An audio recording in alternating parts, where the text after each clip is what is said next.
area right now. Well, I'll tell you something, Carla. I have no idea what it's doing to traffic. As far as I know, this freeway is closed down. Well, Laurel, let's do this then. Would you ask your cameraman, Lou Zapata, to go ahead and point down the freeway? Tell us whether we are looking east or west. Are we looking right, just a east? second, because Lou is right now climbing over where the freeway has buckled. This is... You're on the Santa Monica Freeway at La Cienega. We are on it. We are a little bit east of the Santa Monica Freeway. Lou, I can't go any farther with this cord.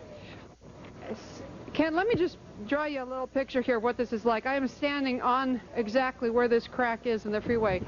And also, Laura, we might remind you that there are bound to be other aftershocks, so be very careful in that area. I'm sure some of that material right there is loose, and we don't want anything to happen to you or Lou. It looks pretty dangerous. We're seeing a car right there. Obviously, there was a car collision because of this morning's earthquake. The picture you're looking at now is there's a picture of two cars that were driving down the freeway as the earthquake took place. As you can see there might have been an injury, but at this time it's not known.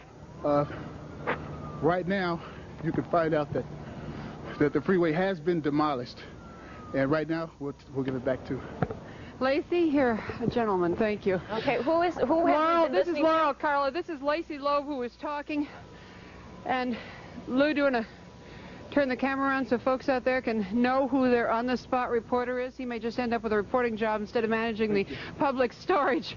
Lacey, tell us, you were here this morning when the freeway crashed. Tell us what you heard and what you saw. Yes, I'm in the public storage, and when we came out, the freeway was collapsed. There are two people that are still living under here, and I just haven't heard from them. There are competitors. They're self-storage. We're public storage. Okay, fine. And as I say, everything was shaking. All of a sudden, the freeway collapsed, and as you can see now, it's just totally demolished. Okay, Lou, you want to show us the freeway right here? We're going to be looking westbound. Laurel, can you clarify this? He said that two people were living underneath there. Are we to believe that they are trapped at this time? We don't. That's what we don't know. Lacey says that he's been telling different people. Lacey, have you told the police also? There are two people that live inside here. I haven't told the police. I've been calling, constantly checking on them. So you haven't told authorities that you have simply been trying to reach them yourself on the telephone? Yes. Okay, we would like to remind our viewers that some of this information right now is incomplete. These are live pictures, and as we come upon some of this destruction and some of this information, we're just getting little tidbits. So this is unofficial. We don't know if there are people trapped underneath or not.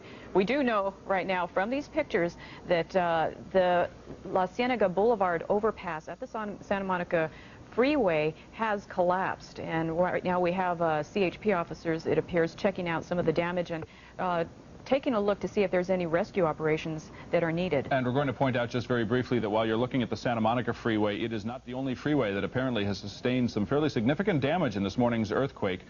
And as we continue with these live pictures, we'll try to talk with the officers right now.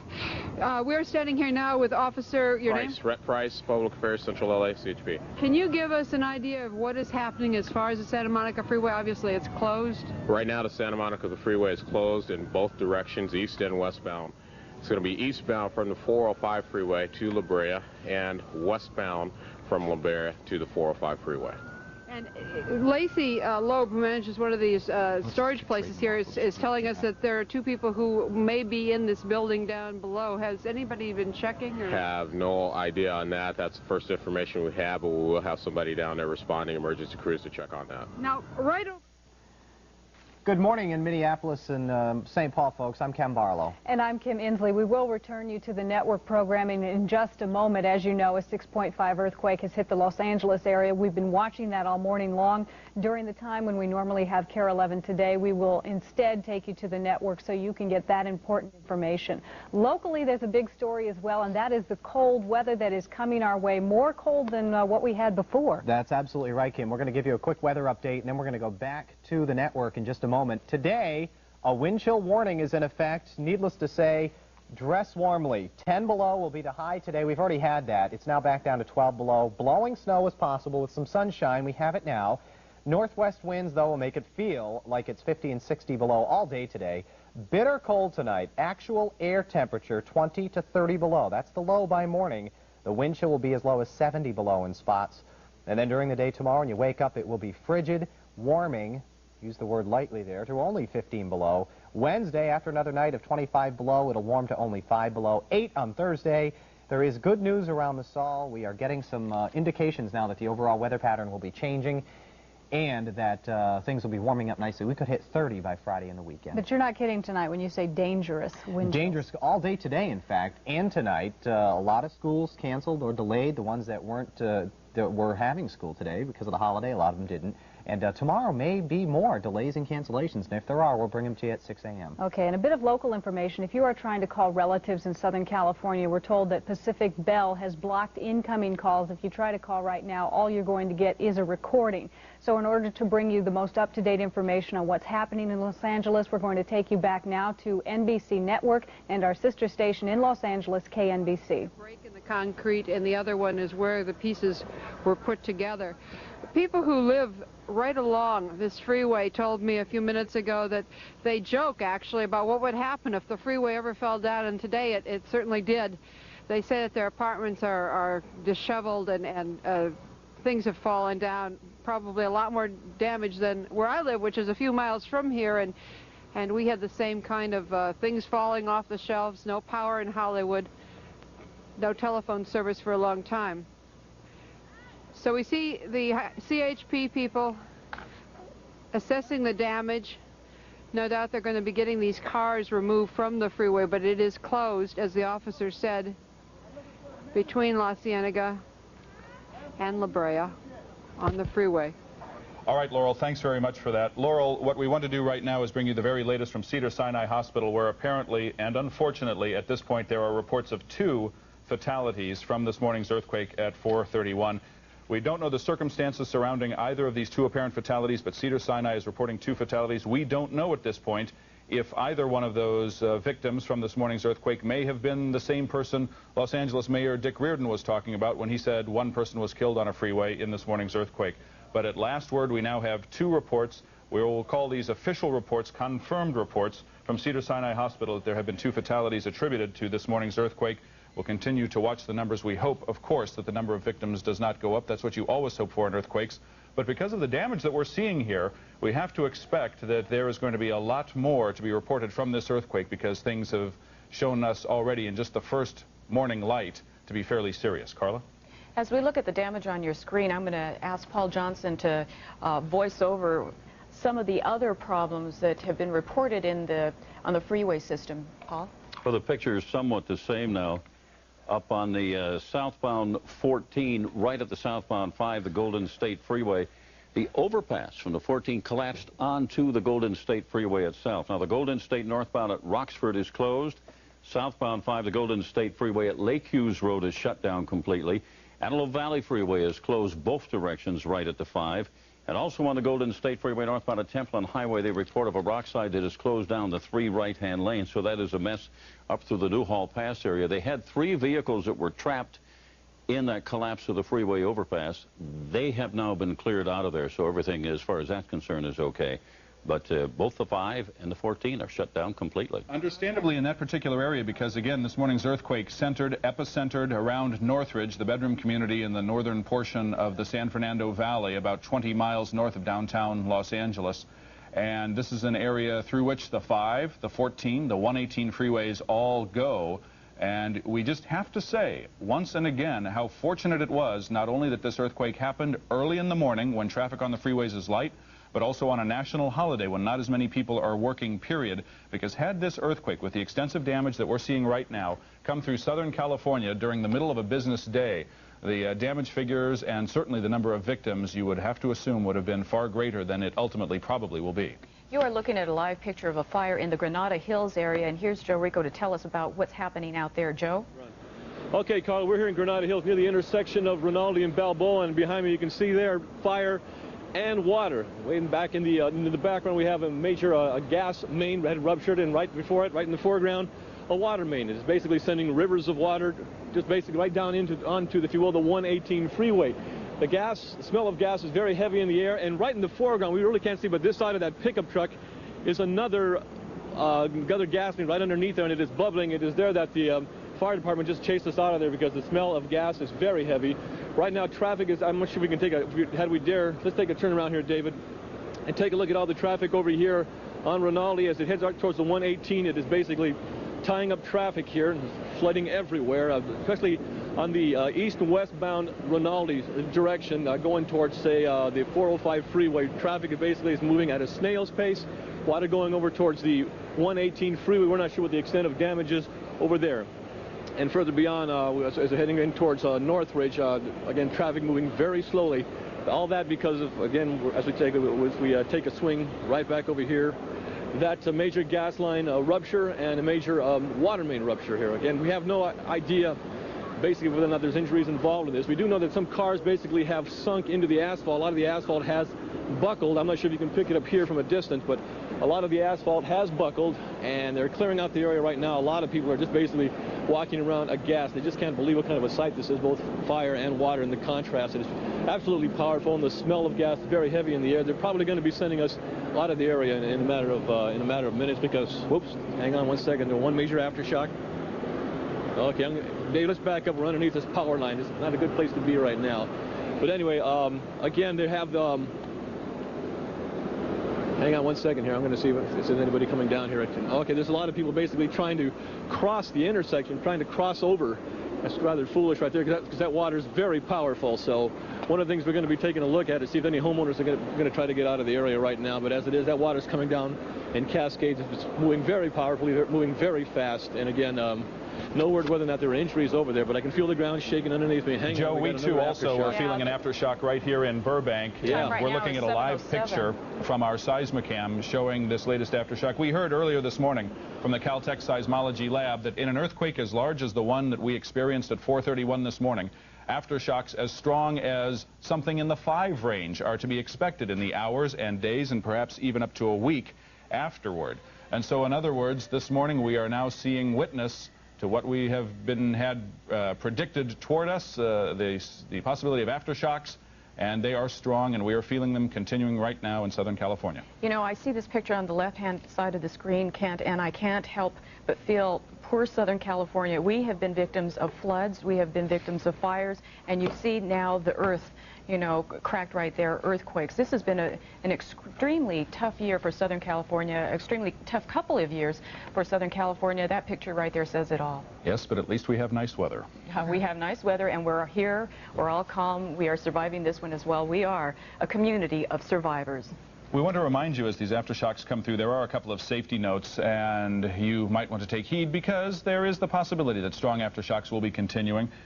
If you're indoors, stay indoors. If you're outside, stay out in the open. Stay away from buildings and power lines. The usual things. You have heard all of these tips before. If you are driving, Paul Johnson advises stop, but stay inside your vehicle. Don't stop under a bridge, of course. Don't stop under trees or light posts. And also, we haven't really heard this morning from the mountainous areas, and that may actually be good news. No news may be good news because so frequently in Southern California earthquakes, rock slides and landslides are a big part of quake movement. This morning we haven't had any major reports of rock slides, although we did hear a little bit about some small rock slide damage onto the Pacific Coast Highway. Nothing very extensive, and so that's good news. You know, Kent, I would also like to remind our viewers about pets. The American Society for the Prevention of Cruelty to Animals has 4 tips. Alert local animal shelters as soon as possible if you discover your pet is missing. Check your pet structures as well and the regular hiding places for broken glass and other hazards, and avoid the appearance of anxiety in dealing with your pets. They sense a lot of what's going on. If you're nervous, they're going to get nervous. And keep pets close to home for several days after a quake. So look, you've got a dog owner right there holding on tight to the leash. Right now, let's go live to our community desk up in the Channel 4 newsroom, and we're going to check in for the very latest there. And we have Chuck Henry and Colleen Williams standing by. What do you folks have? Okay, the biggest problem right now seems to be a mobile home park out in Sylmar at the 210 freeway and the San Fernando Road. About 20 mobile homes are fully engulfed in flames. And the problem is we continue to have these aftershocks. We understand that this particular fire was caused by gas leaks and explosions. Once again, that is a mobile home park, 210 freeway and San Fernando Valley Road up in the Sylmar area. As well, there's a 16-unit apartment complex that has collapsed on Woodman. That's just south of Ventura. We understand there may be some people trapped in that area, but we're trying to get more information on that. And we're looking at a live picture right now from the helicopter who's over that scene, I believe. This is the area where Joe Rico was just a few minutes ago in Granada Hills on Rinaldi. And the 14 freeway at the 5 freeway has collapsed. That freeway is totally shut down. As far as LAX is concerned, no operations there. The problem is they don't have any emergency lighting equipment on the runways, and if you don't have emergency lighting equipment, they're not going to let planes come in or go out. The same thing at Burbank right now. We understand the airport is shut down. They've surveyed. There's no damage to the runway or the taxiways or Terminal A. Terminal B is still closed at this point, but the problem is getting security people in there so they can check passengers as they load up to take off. Now, again, just to repeat, we understand there have been at least 2 fatalities. A spokesperson for Cedars-Sinai said there were 2 heart attacks and in that particular area as well. The mayor, Mayor Reardon, has said there's 1 fatality. We're not sure if that's a total of 3 or a total of 2, but 1 person apparently trapped in the freeway collapses around our area today. As well, the Governor Wilson, is on his way to survey the damage here. The Federal Emergency Management Agency has announced that it's setting up a regional operations center here in Southern California to provide assistance to state and local officials. FEMA Public Affairs Director announced that the center will probably be up and running. They're also going to set one up in the Riverside area as well. Amazing pictures we've been looking at this morning. The last picture you saw, this one right here, again, a fire in the Granada Hills area, not far from where the epicenter was. This appears to be a fire that's fueled by a gas leak, and there are some precautions. If you're watching us now, if you smell gas, if you realize you have a gas leak, there's some things you ought to keep in mind. Let's run through those for you. Gas leak. If you find that you have a leak in your area, turn off the gas to the leaking appliance or to the whole house might be a better idea at this point.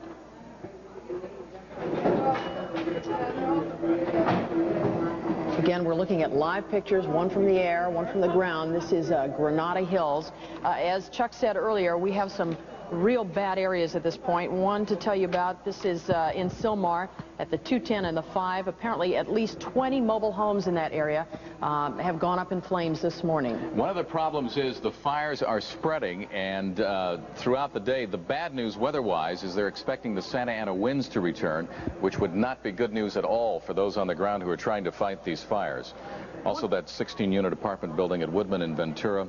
Lots of damage reports coming in right now. Also, Cedars-Sinai reports, they were the ones who gave us the report on the 2 fatalities, but they also said that they have a lot of walking wounded coming into the facility right now. Again, if you are at home watching us right now, that may be the best place for you to stay. Officials advise that you should stay home. Don't try the freeways. Don't try anything. If you have a gas leak, try to turn off the gas to your house. Electrical wiring.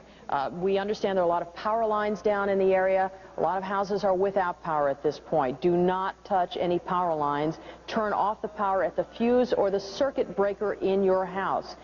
Another area that you need to be concerned with is chimneys or fireplaces. We saw this with so many earthquakes in the past. Some of the old houses that have not been retrofitted, chimneys tend to collapse or buckle in the earthquake. Again, you're looking at a live picture of Granada Hills. That's on the left-hand side of your screen, and the shot from the helicopter as it proceeds out into the northern portion of the San Fernando Valley in the Sylmar area.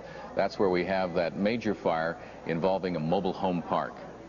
Amazing pictures from the earthquake this morning, especially in the freeway areas.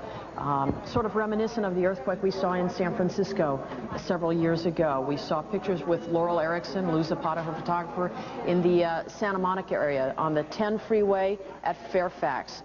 That whole thing had buckled and collapsed. As well, we have the same thing we understand on the Golden State Freeway at the Antelope Valley. The 14 is closed. 3 cars apparently crushed and trapped in a collapsed freeway there.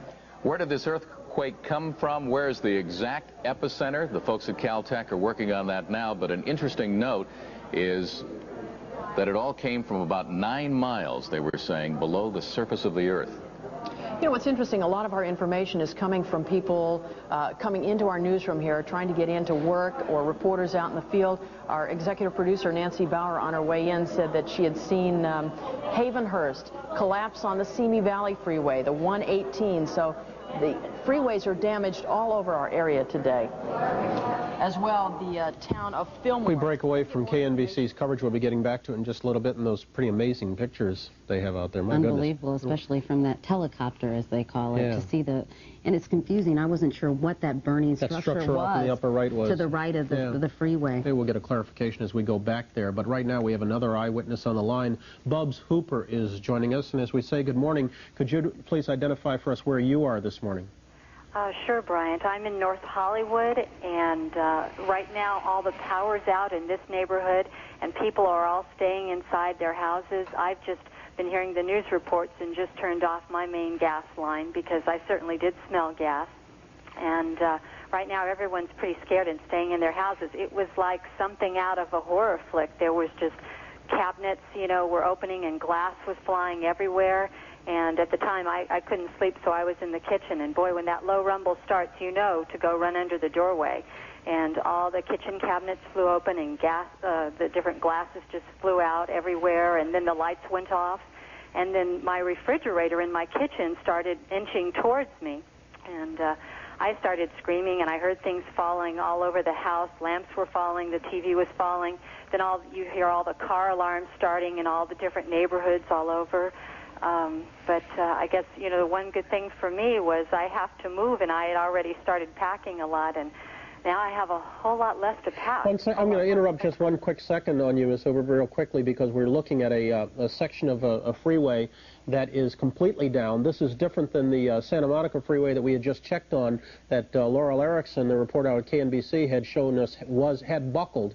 But this section has completely collapsed, and I don't know if this is also another section of Freeway 10, which is Santa Monica Freeway, or 5, the Golden State. We understand this picture is coming to us from Sylmar. Looks as if, Bubs, that the freeway just broke in two and fell flat to the ground, and Brian, it appeared that there were cars in the area, from what I could tell. Yes, everyone's telling us not to drive anywhere, and no one's coming out of their houses at this point. It's just now, you know, the sun is coming up, and it looks like everybody's had a lot of damage around here. There are a lot of broken windows, and you can tell that, you know, nobody has power in my area. Yeah. Bubs, as day breaks over Southern California, have you been able to survey the damage in your neighborhood? Have you seen any structures down, anything like that? I did look out. No, I haven't seen structures down, but I do see power lines down, and phone lines were out, and the phone lines have just now come back on. But you can see different power lines down all over the place. Just by way of identification, it's Sylmar shot. That's on the northern end of the valley. We're now looking at shots of fires that are burning in Sherman Oaks, which is in the near valley. But again, this is not the first fire we've seen there. That's right. Fire officials report at least in the last hour about 50 separate fires, Bryant, in the A lot of them caused by breaking gas mains, and the water mains are breaking, which ultimately you would assume would cause some water pressure problems as they try to combat these fires. We'll recall that they had water pressure problems during the brush fires there just 2 months ago. Yeah, well, we just keep having aftershocks, so I'm talking to you from under a doorway right now. They just keep coming through. How bad are the aftershocks, Bubs? They're enough to rattle everything, but now I've taken everything off every shelf that didn't already fall off and put it on the floor, so you hear everything rumble through, but at least, hopefully, I've minimized it. And forgive me if you already said this and I didn't hear, but are you without power? Yes, completely without power. Everything on this street is without power, and I can see power lines down. Bubs, have you experienced an earthquake before? Yes, I think I've experienced them all, but this is without a doubt the hardest shaking, and it seemed to come in different waves. And again, these aftershocks are the strongest I've ever felt in terms of aftershocks. They just keep coming. Okay.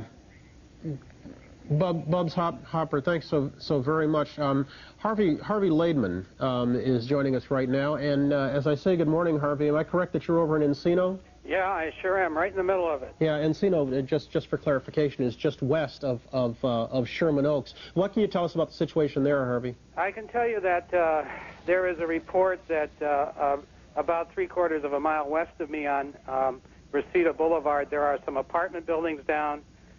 There is damage to structures that aren't hardened for earthquakes. A lot of fences down, the brick facing of my neighbor's garage down. I was awakened by the lids of the toilets flying off. There's an enormous amount of shakedown damage, and we're still getting pretty strong aftershocks. Harvey, when you say apartment buildings are down, what are we talking about? Are we talking about single-unit dwellings? Are we talking about a high-rise? Are we talking, what is it? There generally aren't any high-rises there. Right. About the maximum they go is 4 stories on Reseda Boulevard. That's about the best I can. That's not the same as the apartment building that we're hearing that came down over on Woodman and Ventura, is it? No. Reseda is to my west. That's to my east. Okay. All right. Thank you very much, Harvey. I appreciate that. Waverly Pearson is joining us from...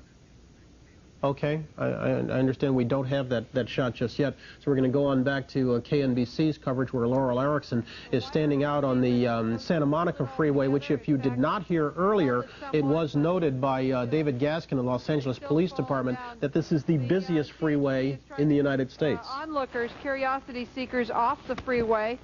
They're only letting media people on here to take pictures. Now, we do have an update on the car. Lou, in case people weren't watching a little earlier, let's go a little bit back here and we can show the folks the cars. There were 2 cars that apparently collided when this thing hit. And we now know that 1 individual has been taken to the hospital. The CHP did not know which hospital he had been taken to or the severity of the injuries. Laurel, do we have... I was wondering if you could update us, too. Have they found anyone trapped underneath? When we talked to Lacey a little bit earlier, he said that 2 people lived underneath that freeway, and I'm sure a lot of folks are wondering if they were able to get out or if they survived. There's 2 CHP gentlemen standing right here, sir and sir. Have we had any update on whether or not there was any individuals in the storage area below? Have you heard at all? And what about the individual who was driving the black car? He was taken to the hospital. Do you know which hospital or anything about the injury? No, I don't. I know that West LA CHP was on the scene as far as my arrival, and he was transported. We're going to break away to check in with Waverly Pearson. He is from the Earthquake Center in Golden, Colorado. Mr. Pearson, what can you tell us in terms of the latest information available? Well, we have a magnitude 6.6 on the Richter scale. Aftershocks are continuing. Some of these aftershocks are in the magnitude 4 and 4.5 range. And as we speak, you can see that we're still having some smaller ones here, but some of them have been quite strong in the magnitude 4.5 to 5 range. And again, I was going to say we can continue to expect more aftershocks in the upcoming days and weeks. Yes, for the next 72 hours will be critical. That's when we would expect probably to get the larger aftershocks. After that, they should quiet down. But some of these aftershocks in the next 72 hours could be quite strong. And with the main shock 6.6, some of the buildings have been weakened. And so some of these aftershocks in the 4 range could cause additional damage. Mr. Pearson, we've been focusing our efforts and our cameras primarily on Southern California, but what can you tell us about the extent of this earthquake? How far and how wide-ranging was it, north to south, east to west? Well, I would say that it would be probably 12, 15 miles square that you would see damage, but I think that we haven't been able to get out too far from the epicenter to find out what has happened out there. One of the things that we have to be concerned about, there are some dams in the area, and they may have some damage. And I haven't heard much of a report on those dams. No, in fact, they are concentrated downtown, in the downtown area now. Right. In fact, the only dam that even peripherally we had reason to be concerned about that we had heard about, was that they had evacuated the town of Fillmore just off 126 up towards the Newhall area. But we don't know if that dam was damaged or not. It would figure that was one of the reasons why it had been evacuated, though. Yes, 1971, there was a magnitude 6.5 earthquake in the same general area, and the Pacoya Dam was affected from that, and we had at least 65 people killed. So this earthquake could, as time go on, we would find out that we've had considerable more damage than what has been shown at the present time. But in terms of the extent of the damage, Mr. Pearson, as far away as Las Vegas, for example, you have no idea right now.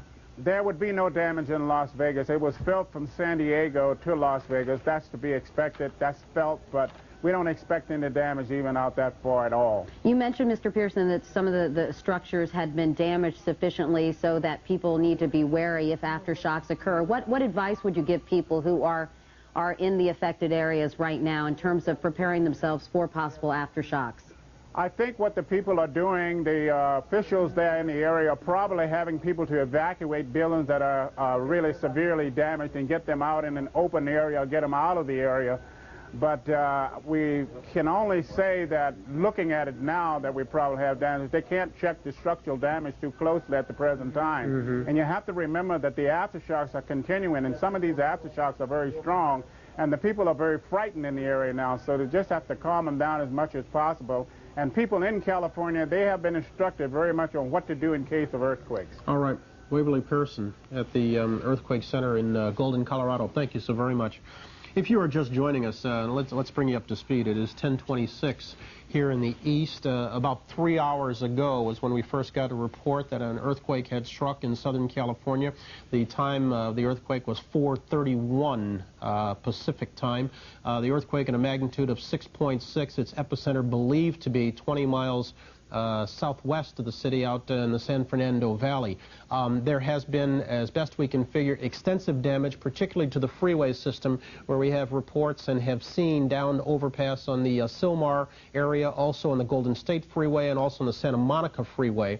We have reports of extensive damage, particularly out in the valley in the areas of Chatsworth, Granada Hills, and Northridge. We have reports of evacuation in the town of Fillmore. That's just off 126. That's in the North Valley.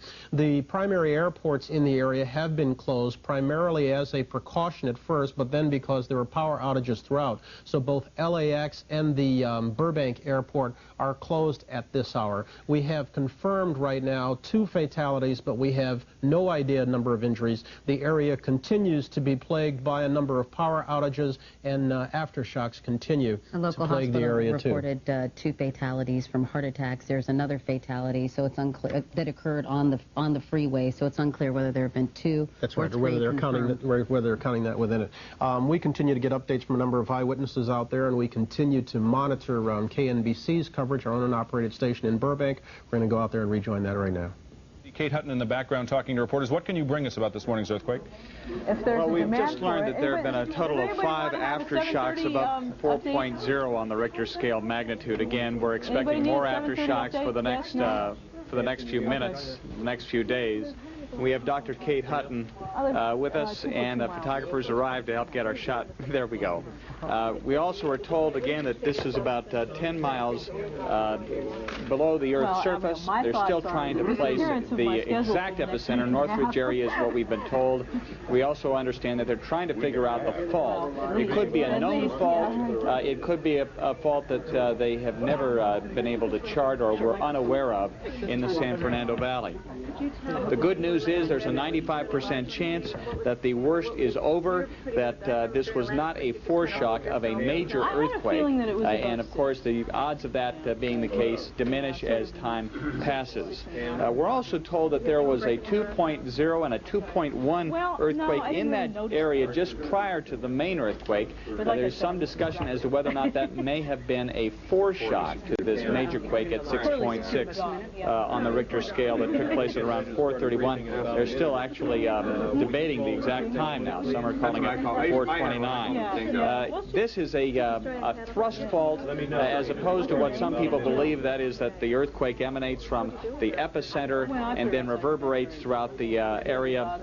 This is actually on a fault that starts to head from a particular point and then goes at an angle toward the surface. That is a very damaging earthquake fault because all along the fault, about 10 miles to 15 miles in this case, energy moves from the fault line and it makes its way throughout a very wide plain. The plain in this case, of course, being the San Fernando Valley. So there was a lot of energy that was released from that. In fact, we understand the slip was about 3 to 4 feet, actual slipping of the Earth's surface. We understand as well that the San Fernando Valley contracted a little bit. We're talking about 2 mountain masses, one the San Gabriel Mountains and the Santa Monica Mountains actually got a little higher today, and the valley got a little smaller. We're about just a few seconds from Dr. Kate Hutton, who's going to give us an update on the information they're receiving, not only from some of their instruments in the field, but also from the National Earthquake Center in Golden, Colorado. They too are measuring the size of this quake and trying to measure exactly exactly what transpired. So, Conan, what we're going to do is listen to Dr. Kate Hutton, and then give us... We're going to go now to John Gibson, who is in the KMBC newsroom for an update. John, what can you tell us?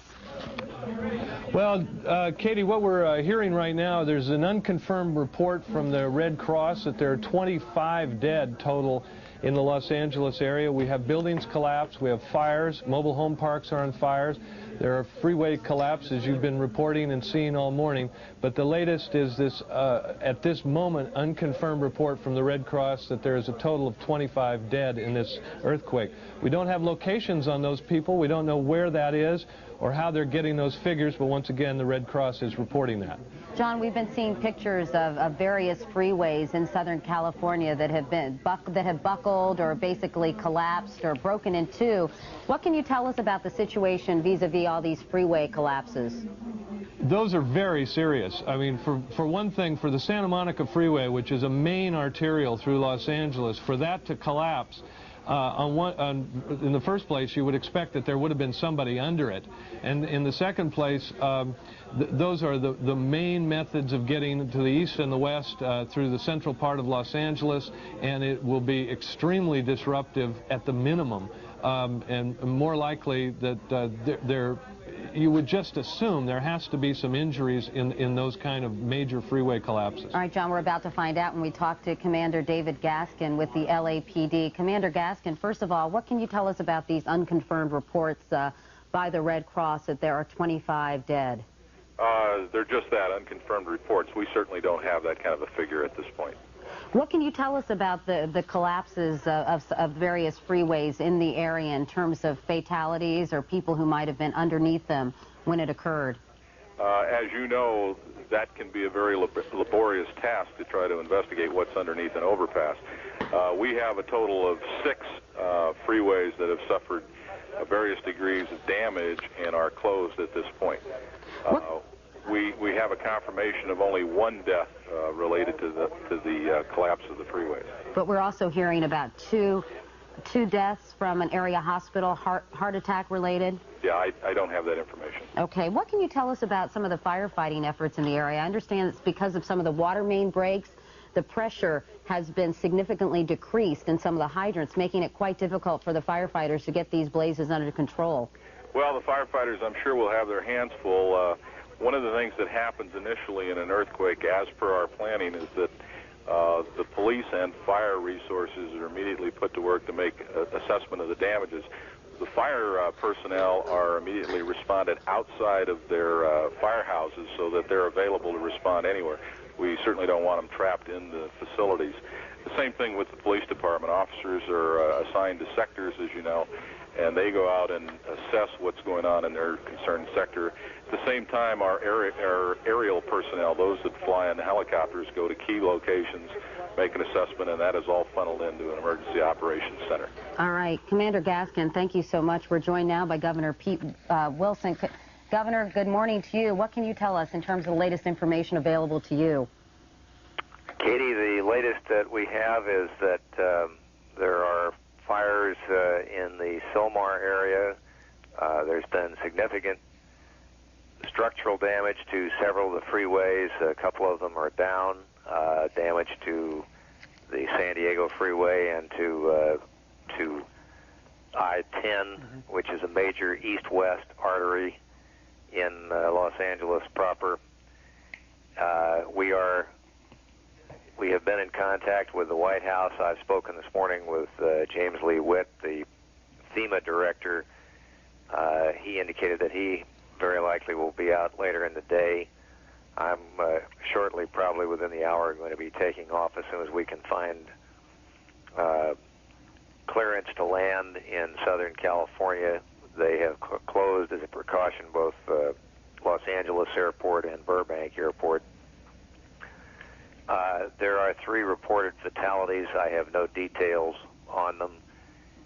We have not yet received a call for mutual assistance from the Los Angeles city or county firefighting units, but we have indicated in my conversation with Mr. Witt that we would be making a request, both making a declaration of emergency at the state level, the mayor has already in Los Angeles, and also requesting that the president do so, and that we may be calling upon them for assistance, both search and rescue assistance, and some aerial firefighting assistance may be in prospect, though there has not yet been a request for mutual assistance from either L.A. City or county. Governor Wilson, I know you're up in Sacramento, and we have, of course, been centering our efforts on the Los Angeles area, but you also hail from San Diego. Have you heard anything from down there about reports of whether or not they felt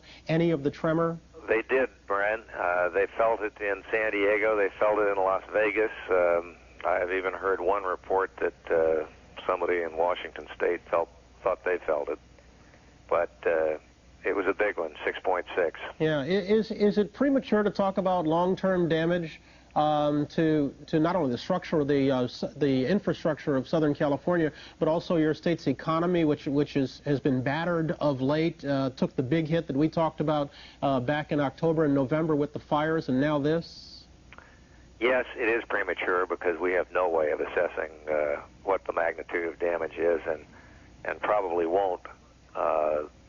For one thing, obviously, though we hope we have seen the last of the aftershocks, why that's not consistent with what has occurred in the past, and so we're first obviously concerned with human safety, and we'll have to calculate property damage afterward. Governor Wilson, I was going to ask you, there have been some unconfirmed reports by the Red Cross that there may be as many as 25 fatalities at this hour, but you've heard nothing about that? No, Katie, I cannot confirm that. I can't refute it either. What we do know is that there are 3 reported fatalities, but and as far as we know, there has not been any major loss of life in connection with the freeways. Thank God. When this first major shock occurred, it was at 4:30 in the morning, and there were very few people traveling. Also, it is a holiday here. It's Martin Luther King Day, and the schools are closed, and most places of business as well. Governor, are you satisfied that everything that can be done is being done? Well, at the moment, I think that's the case, Brian. There's been contact and communication between local, federal, and state officials already, and we think that everybody's got their hands full.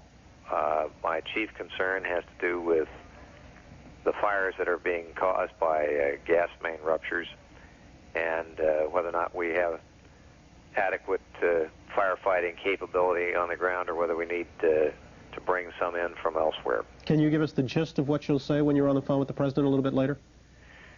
Well, I don't know that there's anything more to tell him than we have communicated already.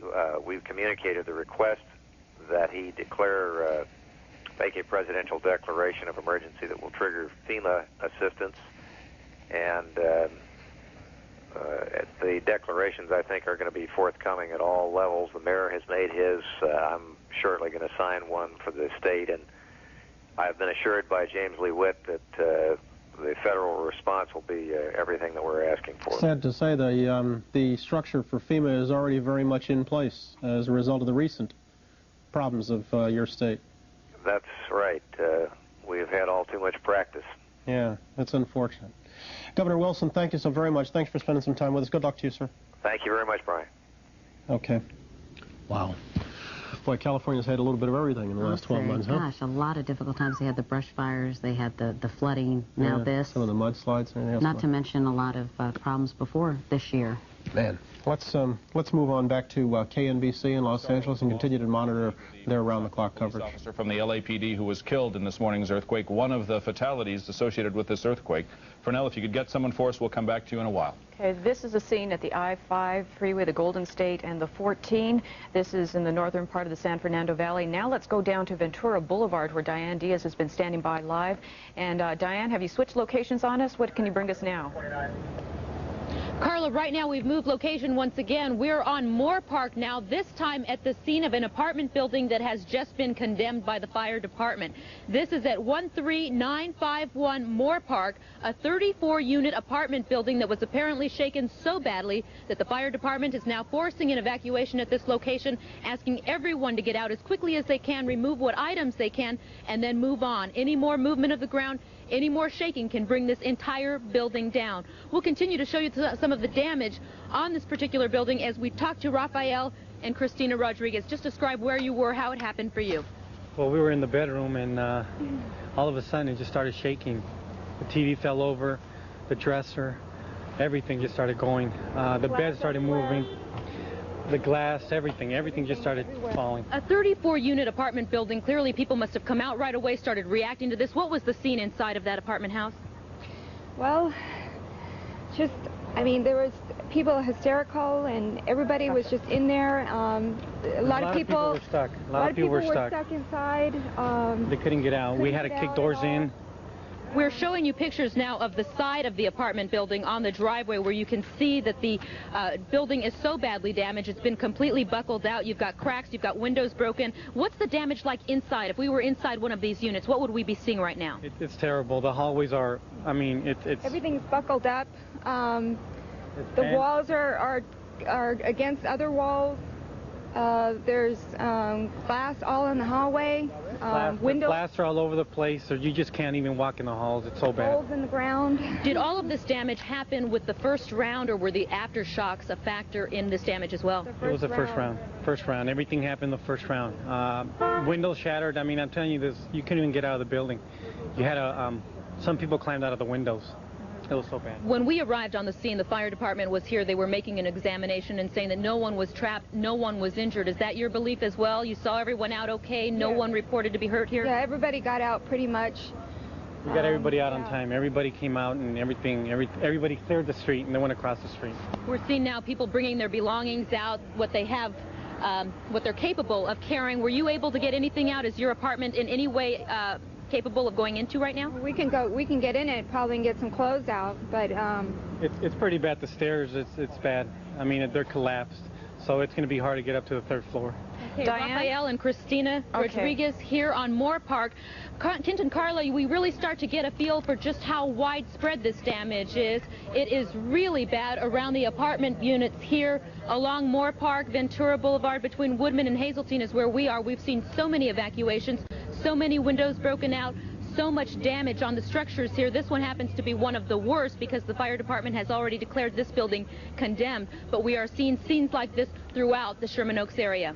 Reporting live, I'm Diane Diaz. Back to you, Kent, Carla. All right, Diane. And we might mention, Diane, that earlier in the broadcast we showed you a split screen of our seismocam on the right. That's because we did have another aftershock at 742. The reason I mention this is people at home, here you see it right now, wonder, is it an aftershock or is it my nerves? And sure enough, we're having a lot of aftershocks. So we'll try to let you know when we see them and when we feel them ourselves here in Burbank. We've heard already this morning there's been a total of 6 earthquakes above level 4 in activity, and that would include this morning's main earthquake plus the 5 aftershocks. And now we're hearing that President Clinton, who was already scheduled to speak live from the White House this morning about economic development, will now probably also be talking this morning about the powerful earthquake that we have all felt. We will find out a little bit more about what the federal government has in mind in the way of assistance for Southern California. We've already heard the Federal Emergency Management Agency is coming out to set up shop right on the scene immediately. So when the president... Okay, we're going to leave the Southern California area right now to go on up to Tacoma, Washington, where we are joined by John Nance, who's an earthquake safety specialist. And John, good morning. Good morning, Brian. 6.6 on the Richter scale in an area as congested, highly populated as the Southern California is. What are your full expectations about fatalities, injuries, damage? We haven't seen yet a really good picture of how many injuries and fatalities we're going to have out of this, mainly because despite how well they're prepared, and LA is probably the best prepared in our nation for earthquakes, there's still a lot of frangible stuff. There's a lot of breakable buildings. There are a lot of masonry still. And as we see with this freeway collapse, which collapsed almost the same place that the freeway did in 1971, And here we've had 30 years to get it right, or 20 years rather, and we haven't. It's gone down again. So there's going to be an awful lot of damage. But John, I'm not trying to be morbid about this, but I'm sure you've worked up models with predictions based upon intensity of quakes, hours they hit, et cetera, et cetera. When you look to those models, what does a 6.6 tell you? In this particular area, with 30 seconds of shaking, based on previous experience, I'd be surprised if we got by with less than 50 people dead and probably many, many hundreds of injuries. That's just a personal prediction, but I think that runs true with the idea that we have an intensity here of about a 7 to a 9. That's on a thing called the Mercalli intensity scale, and that's just based on the pictures that are coming out of Los Angeles this morning. John, what's the chief concern at this point? Is it that some of the standing structures have been sufficiently weakened and may collapse, and the problem with the gas lines? That's precisely right, Katie. We've got a situation here in which 30 seconds or 20 to 30 seconds of shaking is 2 to 3 times the amount in 1971. So even though the earthquakes were identical in terms of the preliminary indication of a 6.6 on the Richter scale, the shaking duration means that a lot of buildings have been loosened up far beyond what they were in 1971. So we've got a situation now where if we get a 5.5 or another 6 in terms of an aftershock, or, God forbid, we should see the San Andreas cork off 30 miles north at Fort Tejon in the 8 range, the damage could be incalculable in terms of things that are already ready to fall. We saw pictures a minute ago there of an apartment house that's been badly damaged. That could go down with a major aftershock. People who are in structures or near structures that are already weakened need to stay clear of them for some time. But how do you know that? How do you know if you're in a structure that may be weakened? Actually, one of the pictures that came out a little while ago, and I think you carried it, showed some very characteristic cracks around the edges of windows in masonry structures. That's a very clear indication that the structure has been very mobile and has bounced around in such a way that it could have very serious internal damage. If you've got no cracks to speak of, if you've got no shifting, everything seems to be in plumb, you probably don't have a problem. But if you're in an older masonry building with cracks like that around the windows, stay out. What about people that are in some of those, you might have heard me a little bit earlier, John, express some surprise when we were on the phone with Joseph DeGeneva, who was at the Century City Hotel, and he said he was on the 21st floor and he was staying put. Is that wise? Well, in some respects it is. More people get hurt in major earthquakes running outside and getting hit by things falling off of buildings. If it's a sturdy, modern building, it is designed maybe not to be habitable afterwards, but at least to stand up. So, yeah, that is probably wise, unless, again, you've got such a state of collapse going on around you in the building after the quake that it's obvious the structure is in deep trouble. John, what about fire problems and these open gas lines or ruptured gas lines? Right now, I mean, actually, a couple of hours ago, fire officials were saying 50 separate fires. This is something very unusual that we didn't see it in 71. Again, it's probably more due to the duration of the shaking, Katie, than anything else. But this is extremely worrisome and serious because we shouldn't be having this type of conflagration, this many different spot fires. One of the first people I talked to this morning had just arrived from Simi Valley at Burbank Airport, a person with Alaska Airlines, and they were saying there were spot fires all over the valley that they were looking back at. This is worrisome not only in terms of prevention in the future, but also in terms of the fact that you can't get fire trucks out to all these areas, and we've got fire plugs ruptured in many different places. So it's going to be difficult. You don't want any of these to get into a firestorm. All right, John Nance, earthquake safety specialist in Tacoma, Washington. Thank you very much, John. I appreciate it. Thank you. We're going to go on out to Caltech right now, where we are joined by Dr. Kate Hutton, who we've been seeing periodically on and off throughout this morning as she's been briefing reporters in the Southern California area. We go to her live. Good morning, Doctor. Good morning. Doctor, what can you tell us about your expectations of the tremors and what we've been seeing in the aftershocks since the big one hit at 4:30 this morning? Well, the most likely case is that we will have a sort of textbook aftershock sequence like the San Fernando earthquake in 71, where the aftershocks decrease with time and become less frequent with time. So far, we've already had 4 aftershocks above, or 4 earthquakes above magnitude 4, and one of those was above magnitude 5. It's not... Obviously having technical problems with Dr. Hutton. Yeah, we're going to try to restore that line in just a little bit. I thought it was very interesting, Mr. Nance up in Tacoma pointing out, not predicting, but pointing out that in those models where they work it up, that an earthquake of that intensity that magnitude and that congested area that we're talking about, fatality figures were considerable. He was talking about the possibility of an aftershock measuring 6 on the Richter scale, and possibly the San Andreas Fault corking is what he said.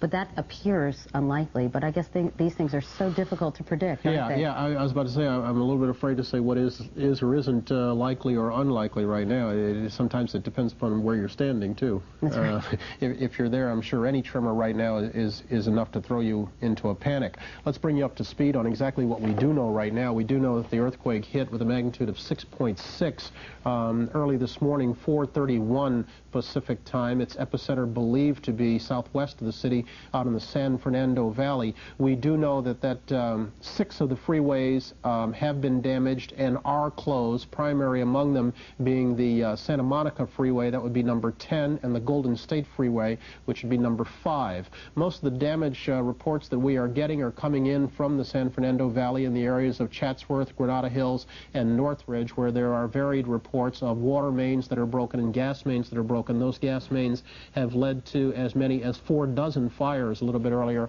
that were raging in the area. Right now we have confirmed reports of 2 deaths.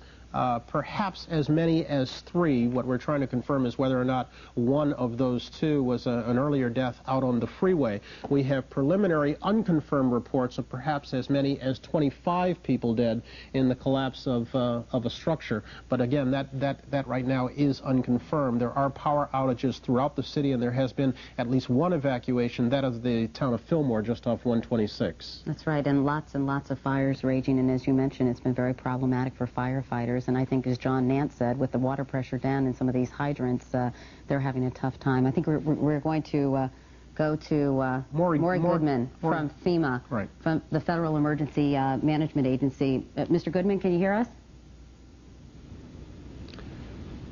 Okay, apparently... I think Mr. Goodman is Director of Public Affairs for FEMA. Yes, he's in Washington. Mr. Goodman, can you hear us? I can hear you. Good morning. Thank you for being with us. You're welcome. What are you getting, what kind of reports are you getting from the Southern California area in terms of needs? Well, we may have a need for urban search and rescue, and for, I think Governor Wilson has spoken with James Lee Witt, the director of FEMA, who you guys spoke with a little earlier. And he mentioned that there may be a need for some firefighting, some aerial firefighting help, and we're ready for that request when it comes in. I was going to ask you, Mr. Goodman, you know, there was some worrisome reports early on that the Santa Ana winds, unfortunately, may be picking up, which would, of course, spread some of these 4 dozen fires at least that are raging around the area. How concerned are you about that? Well, of course, we're very concerned about the spread of these fires. These fires are some of them just became are just spreading as the light in California. You know, your pictures have been showing more and more fires every time you cut to LA, and if the winds kick up, we're very concerned about that. I think that the most of these fires seem to be centered more in an urban setting rather than in the situation that we had with the wildfires being in the canyons and in the brush areas. So I think the key right now is the populated areas and the gas mains and all of the hazards that come from a fire that's more in an urban setting. But you might, it might be necessary to call in some sort of aerial firefighting equipment that could dump chemicals on these more populated areas to get the fires under control? Well, if that's what's called for, if the governor and if Dick Andrews, Dr. Dick Andrews, the director of California Office of Emergency Services, feel that that's what's needed, we will be there to respond as those needs arise and as those resources are requested. All right, we have Dick Andrews on the line with us right now. I'm assuming he's up in Sacramento. Mr. Andrews, welcome back. Good morning. Yes. What exactly will you request of FEMA? Do you have a wish list made up yet? Well, we're basically right now responding to requests from within Los Angeles City and Los Angeles County for fire mutual aid resources, which at this point we're able to fill with resources from Riverside and San Bernardino and Orange counties. We have approximately 20 strike teams, which is about 100 engines that are en route to Los Angeles County for deployment, as well as 10 National Guard helicopters. Obviously, in the long term, there's major damage to the infrastructure in Southern California, so we're going to be requesting federal assistance for that. Immediately, right now, we are concerned about life safety operations and fire suppression activities. So we're looking at rescue resources and medical resources, but we have not yet made specific requests to FEMA yet for specific resources, but simply that resources be placed on alert for possible deployment. I'm going to try to read some good news into what you just said. The fact that you are taking some of those forces from out of the neighboring counties would suggest that those areas got off fairly easily. I'm talking about Riverside County, Orange County. Is that true? That's the information we have. We have no reports of significant damage in any of those counties. It does appear that the damage is concentrated in a very broad area in the North San Fernando Valley in the western part of Los Angeles, particularly Sylmar, Northridge, Santa Clarita Valley. Mr. Andrews, I'm going to see if we can hook you up directly with Mr. Goodman, who's Director of Public Affairs of FEMA, as you know, in Washington. He was going to talk to you, I understand, in just a little bit. Maybe we can expedite that and see if you can accommodate each other through our airwaves. And Mr. Goodman, are you still with us? Yes, I am. Mr. Andrews, you there? Yes, I am. All right, we'll step aside. Morning, Maury. Well, how you doing, Dick? Okay. We're here, and the director, I know you've spoken with Director Witt already this morning. Yes, right. And he's articulated to you that whatever FEMA has that you need, we're there to provide. We have a representative of the FEMA Region 9 office in our operations center here in Sacramento. As I said, we're particularly interested in if we need the urban search and rescue teams or the medical teams to make sure that they can move as quickly as possible. We're still receiving reports on building and other infrastructure collapses. So we will be constantly in touch with you, and as I said, we have a liaison here that we will use to expedite any requests, and I appreciate your responsiveness once again. Sure. We've also, Dick, set up the EST, the emergency support team here that is monitoring also with the other federal agencies. So I'm sure Director Witt will be back with you very shortly.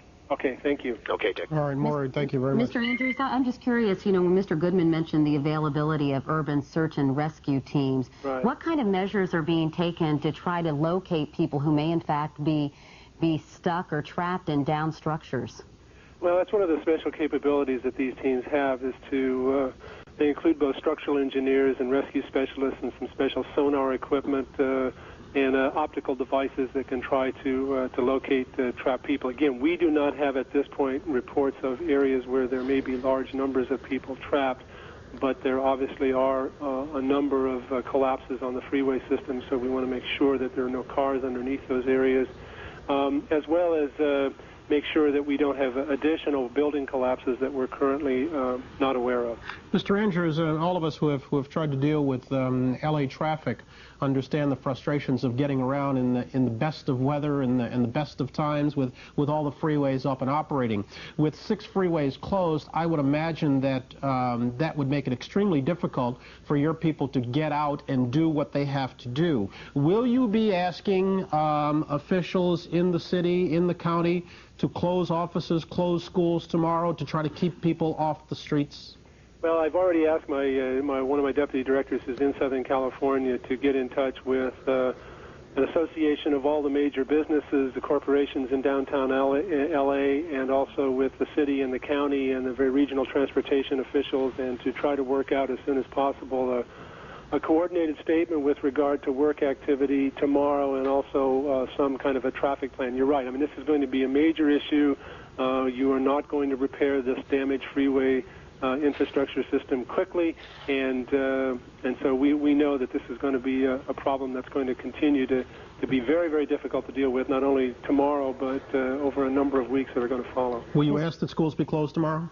Again, we'll be assessing that situation, and perhaps on a selective basis we'll do that, but let's give us a couple more hours and let's see where we are. Mr. Andrews, it's tough to say there's a silver lining in all this, but it is fortunate that this earthquake occurred at 4:30 in the morning. One can only surmise what might have happened had it happened in the middle of a busy business day and had a lot of people been out on the roads.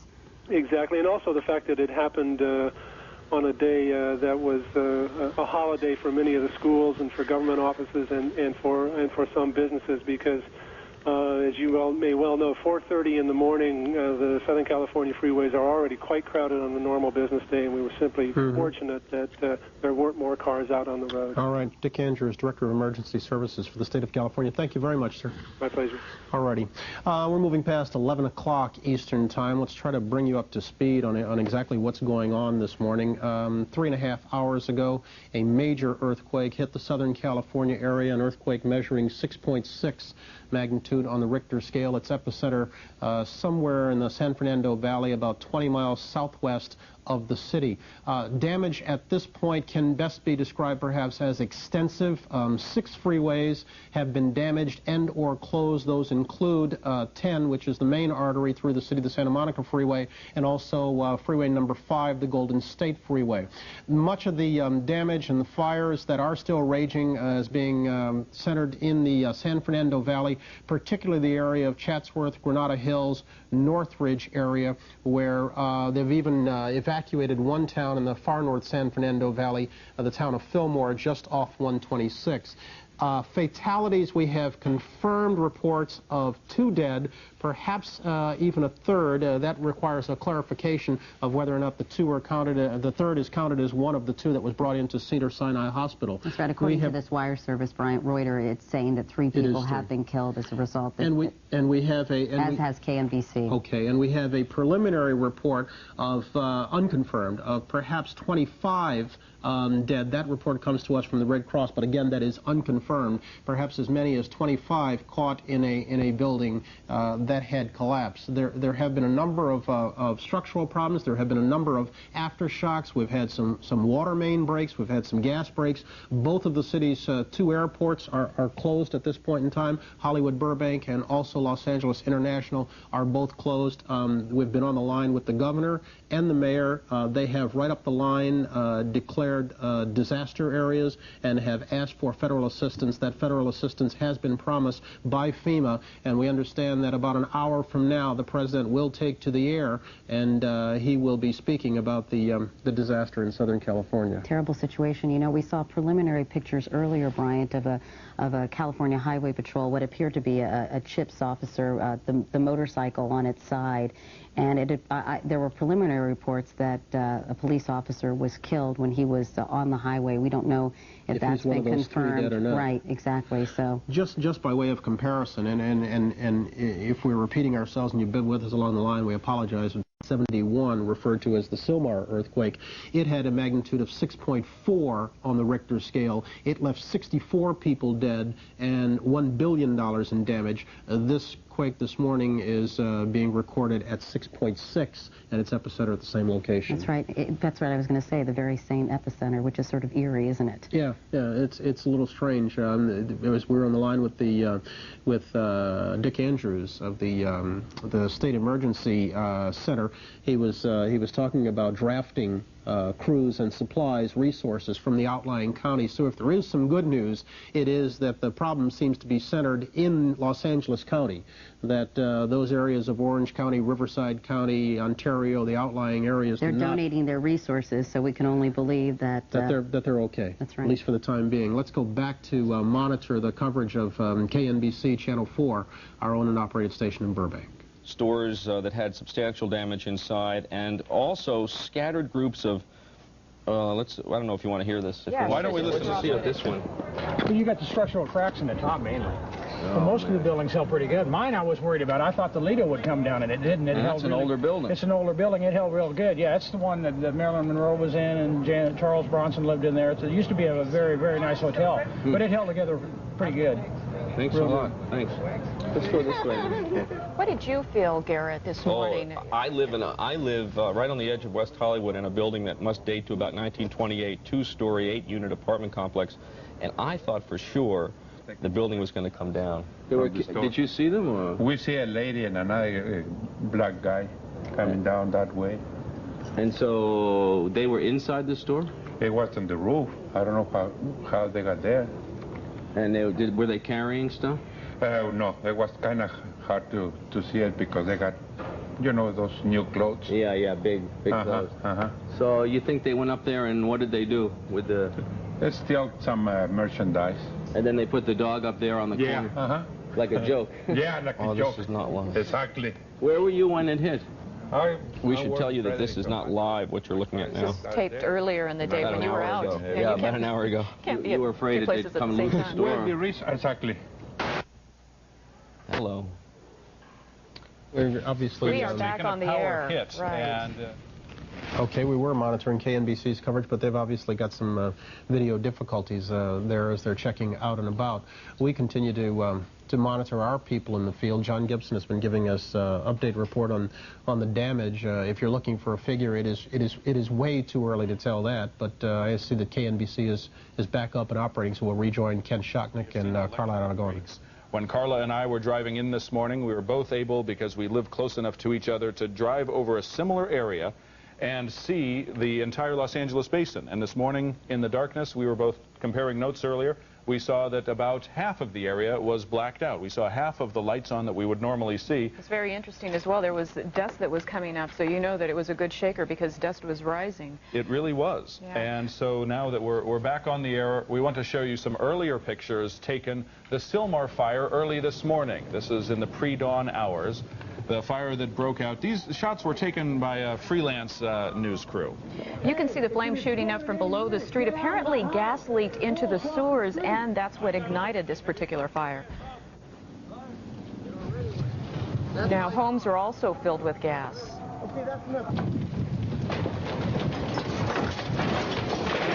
This is one of the mobile home parks, one of 3 that we know of where fires broke out earlier this morning after gas line ruptures. It was bad. The fire started the one behind you. Yeah. The wind whipped it into everybody else. And on ours was the second one. We just got out with our clothes on our back and was able to get...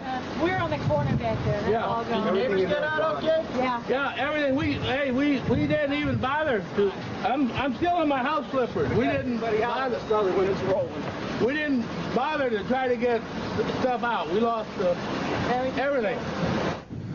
Again, no serious injuries we're aware of in this particular trailer park, but there have been other injuries, and at last check, 3 Carla confirmed fatalities in this morning's earthquake. 2 people dying of heart attacks. That report to us from Cedars-Sinai Hospital, and also the Los Angeles Fire Department confirming that 1 LAPD officer, a police officer on a motorcycle in the northern edge of the earthquake area, was killed when he was actually on the Interstate 5 transition from the 14. That's the section of that freeway that collapsed earlier this morning. He was a motorcycle officer on that freeway. And here is the other worst hit area in terms of freeway traffic, Interstate 10, the Santa Monica Freeway, where Laurel Erickson is standing by. Laurel, if you can hear us, go ahead. Well, we can tell you that this is the Santa Monica Freeway at La Cienega Boulevard, and there a portion of the freeway just collapsed. Laurel, can you hear us? Yes, I can. Who do you have with you? Well, we have a fellow who was working on the freeway on Friday. I thought he was with Caltrans, but he's not. He's one of the subcontractors. Sean, is it Wiesel? Yeah. And you were busy putting in the rubber... Yes, the joint seals across the bridge. The joint seals. Do you know, we're flying by this kind of, so let's just take it. Do you know enough about freeway construction here to tell us what happened in your... from your knowledge? This bridge probably don't have no retrofit or earthquake restraints on it, so the columns just shatter underneath, and it keeps the columns is the only thing that holds the bridge up. And retrofit or earthquake restraints hold the bridge up from each end, and apparently this bridge don't have it. This is why there's billions of dollars being spent for contracts to do retrofit, and this was one that wasn't done.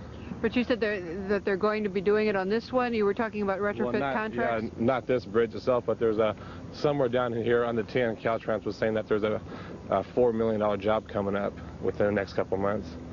So this won't happen. So this won't happen, correct. But obviously it hasn't been retrofitted so far. Carla, and Kent, we've told you that the freeway obviously is shut down here, and we've showed you the cars. We can show you the storage space down here where you can see everything was crushed. When he said the freeway collapsed, he was serious. This is, underneath these freeways, there are storage spaces, and this is one of the storage places where people rent areas to put their belongings, and whoever has this stuff is going to be lucky if there's much left of it. Neighbors say they heard a crash, and they say that their homes are disheveled. Everything is off the shelves. Nobody apparently was hurt in that area. About a block away, there was a big fire. We can go back this way, Lou, a little bit, and we can show the folks the cars that were involved in this accident here when the quake struck. You've got to think that these people were probably going 60 miles an hour when this thing hit.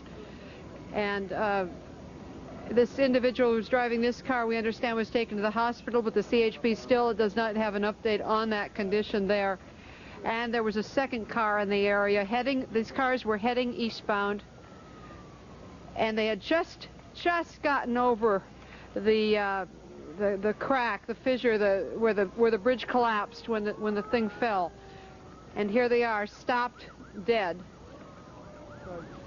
Okay, we're going to break away from Laurel Erickson and KNBC to go back to Peggy Hines. We spoke with her a little bit earlier. She's with the Red Cross out in Los Angeles. Miss Hines, good morning again. Good morning again. Katie and I were talking a little bit earlier. We had this unconfirmed report that had supposedly originated with the Red Cross of 25 dead in an apartment building. What can you tell us about that? Well, thank you for bringing that up, Bryant. We are concerned here at the Red Cross because we are not, in fact, the organization that puts out the numbers of fatalities.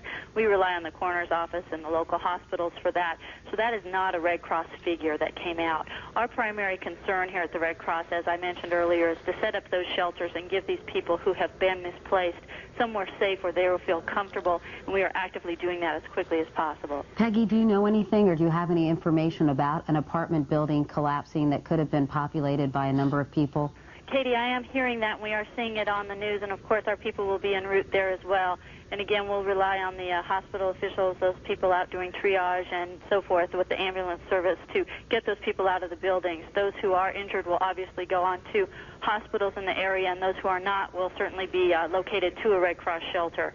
One thing that is unusual in the case of an earthquake is that before we can open these Red Cross shelters, we have to go in with building and safety or with officials to make sure that we're putting people in a very safe environment for them. So those buildings are currently being checked for safety, and then they will be opened just as soon as we can get them open. Which makes your job doubly tough, I'm assuming. Peggy, what about, can you give us any preliminary information in terms of the number of people who may be seeking housing in Red Cross shelters? Again, we're very preliminary this morning, but we are saying approximately 6 shelters may need to open. Now, that can be anything from 3 to 5 people up to 300. So it's just too soon for us to know. You're seeing in any pictures, you're seeing hundreds and hundreds of people out in the streets. We have a very large Latin population here, and what happens often is they have experienced earthquakes in countries where the buildings were not retrofitted, were not up to code, so everyone's used to having to run outside. Here, we really encourage people to stay inside, but we see quake after quake, people huddled in the streets, out in the area, but in some instances they may be able to go back home once it's deemed safe. Will that be tough for you to determine who really has or needs to stay in a shelter versus those who are perfectly safe to stay at home? In fact, I mean, will you be turning people away who could be living in their regular homes? No, we make it very easy. The motto is anybody who feels they need a Red Cross shelter, that's why we're there. That's why the volunteer dollars come in year after year for Red Cross services. The shelters are open. We don't ask anyone at this point your address or verify damage. If you feel you want to be in a Red Cross shelter, we want to open the shelter for you. Ms. Hines, when we spoke a little bit earlier, you were telling us that your people were fanning out across the area to determine the extent of the damage, and that a lot of your people were heading out towards the San Fernando Valley. Have you gotten any reports back from those people yet? We are understanding by the very little radio communications we're getting back in, and we do have an office in the valley with heavy damage at this point, our own Red Cross facility. But from those people, we are hearing that that is the heaviest area. We are seeing spot fires all over the area. One of the difficulties is that a couple of those freeways you're hearing about being down may literally cut off various parts of the valley. So it becomes very, very difficult, one, to get our manpower in, but two, to determine exactly where all the different pockets of damage are. This will be evolving throughout the day. We can obviously go to those we're hearing of first and respond, and this will be a 24-hour operation for many, many days for the Red Cross workers. And where are you speaking to us from right now, Ms. Hines? I'm talking to you from the Los Angeles chapter headquarters of the Red Cross, which is downtown L.A., and this is almost like the hub, the headquarters, where all the activity is being funneled out of. The mass care, the sheltering. We also have physical and mental health counselors that will go into these shelters. As you can imagine, there's a whole mental part, trauma that goes along with something like this. So this is not the Red Cross coming into town, taking care of things and pulling out. We're here before it happens. We're going to be here long after the shaking stops. Understood. Ms. Hines, thank you very much. My pleasure. Thank you. I appreciate it. Let's go on back to, glad we confirmed that 25 report. And let's go on or confirm that it was not true. Let's go on back to KNBC's coverage out in Los Angeles. Week ahead, because an earthquake this strong is going to produce some relatively strong aftershocks as well. Right now, let's go to our community desk in our newsroom. We're going to get an update from the Channel 4 newsroom, find out what the latest from Chuck and Colleen is. Folks? All right, Ken, thank you very much. We're getting reports at this point from the DWP that you may need to boil water in your area. We're trying to get more information on that, but it's something you should be aware of. We've seen a lot of pictures of water main breaks and some damage to the reservoirs. That would be out if you're out in the San Fernando Valley area, and what you'd probably want to do is boil it for at least, I would imagine, about 20 minutes. As a precaution. I would believe so, but again, we're trying to get more information on that. This is an area we told you about earlier today, the Fillmore area, just off Highway 126 near Magic Mountain. We heard there were evacuations in the area. Again, that's that main thoroughfare, I-5 up in that area, and the 126 are closed down. We're trying to get more crews up there and get more information. Governor Wilson has just signed a state disaster declaration for the Los Angeles earthquake. The declaration then makes Southern California eligible for state emergency help and loans. Wilson is asking President Clinton to make a similar federal declaration. And as we reported earlier, FEMA is also setting up some facilities, some offices here in the Southern California area, in Los Angeles as well as Riverside. As well, we've been feeling some very strong aftershocks this morning. We're getting word from the Earthquake Center in Golden, Colorado, that you can expect these strong aftershocks for at least another 72 hours. So be prepared if you have things in your home, or you're worried that you might have had some damage, plaster come down, you might want to get out of the area and move to a safer area. The area where this was centered today was in the Northridge area, Granada Hills, the northern San Fernando Valley. Northridge Hospital has issued a call for all emergency personnel to come to work at this point. We have seen the hospitals have been inundated with people walking in with mostly minor injuries, although we do have 3 confirmed fatalities at this point. The American Red Cross is also mobilizing at this point. If you need help, there is a phone number you should call. We'll try and get it up on the screen for you. But the number is 213-739-5200. We'll repeat the number throughout the morning. If you miss it, give us a call here at Channel 4, and we'll get the number out again. Okay, we're going to break into KNBC's coverage once again, because joining us on the line right now is Willie Brown, who is the head of the California Assembly. And Mr. Brown, good morning. Good morning, Mr. Where are you right now? Are you up in Sacramento? I'm in San Francisco. Oh, you're in San Francisco. Correct. What are you hearing from the areas south of you in terms of needs, or what the California Assembly may do to accommodate the needs of Southern California? Well, the governor's office was authorized to call to announce an emergency operation for the state of California, in particular Southern California. We will respond appropriately as a legislature. When we had the quake in San Francisco, we called a special session of the legislature, enacted a temporary sales tax, and had it devoted and dedicated exclusively to the financial needs of the communities that have been affected. We will do something similar to that again. How large a sales tax are we talking about? It's probably 1/4% for the purpose of taking care of the problems existing in Southern California. And how much revenue would you expect that to generate? That should generate something in the neighborhood of $1 billion, $1.5 billion.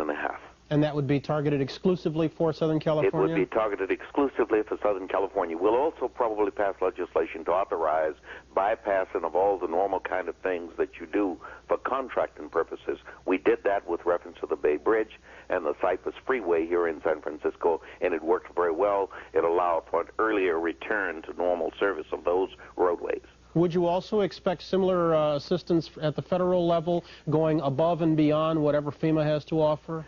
We do. We anticipated that when FEMA came in for us in Northern California, and we would anticipate that again. California has been obviously devastated over the last 2 or 3 years. The fires, the LA riots, and now this quake, coupled with the 1989 quake, it just says that there's something strange going on out here. Willie Brown, although you operate and work up in Sacramento, I know your contacts are extensive in Southern California. Personal contacts, what have you been hearing this morning? Well, I got the report about 4:45, shortly after the quake started. I actually have an office in Southern California. My state office is in the Reagan Building in downtown Los Angeles, and I will be moving into that in a few minutes or as soon as I can get there. And the report was that the San Fernando Valley was the one most devastated, that the freeways in some cases had in fact collapsed, but there had been surprisingly very few personal injuries or physical injuries of people, and that the fires obviously were going to be a problem. But beyond that, people's spirits were pretty high. Mayor Reardon apparently took charge fairly quickly this morning, and things seem to be all right. All of the emergency services are, in fact, functional. And I think most of us, the 2 U.S. senators, as well as the governor, are just about ready to go to Los Angeles. So safe to say the administrative and the legislative sides, although they hail respectively from Republican and Democratic sides, will be working together to expedite the necessary resources to We'll be working together closely to expedite the resources. And the one thing that's marvelous about all of this process, if you can call anything marvelous, is that people are still remaining very calm. All right, Willie, it's always good to talk to you. Sorry it had to be under these circumstances. No, that's all right, Brian. Thank you. Take care of yourself. All right, let's go back to KNBC in Los Angeles. Devastation here. 2 cars just plowed into each other. One turned upside down and then around, I'm told, facing backwards at this point. This section of Interstate 14 collapsed. It pancaked atop what is now the northbound lanes of the Interstate 5 freeway. 14 south collapsed atop 5 north. But it's even worse than we thought initially. There was a fatality here, an LAPD officer on a motorcycle. He died here. But in addition to the southbound 14 being shut down, if we can swing around and show you here, the northbound 14 has also collapsed. 14 headed into this major interchange. Both northbound has collapsed as well as southbound. So this is a major, major problem and will be obviously for some time. You can zoom in through here. You can see the section, an entire section of the northbound 14, where it leads up to 5. Northbound 14 has also collapsed. There were several people around when all of this happened. One of them is with me now. His name is Mark Southert. Tell me what happened with you. You actually saw the LAPD officer. Tell me what you saw, please. At that point, we were assisting a pregnant woman that had some serious injuries on a tailgate of a truck, and then so the helicopter could take her away. And about that time, because we were up here on the overpass, the collapse portion, and up above, we saw these lights come, the screeching, and then these lights come rolling off, flashing lights, and then the officer just, he hit the pavement.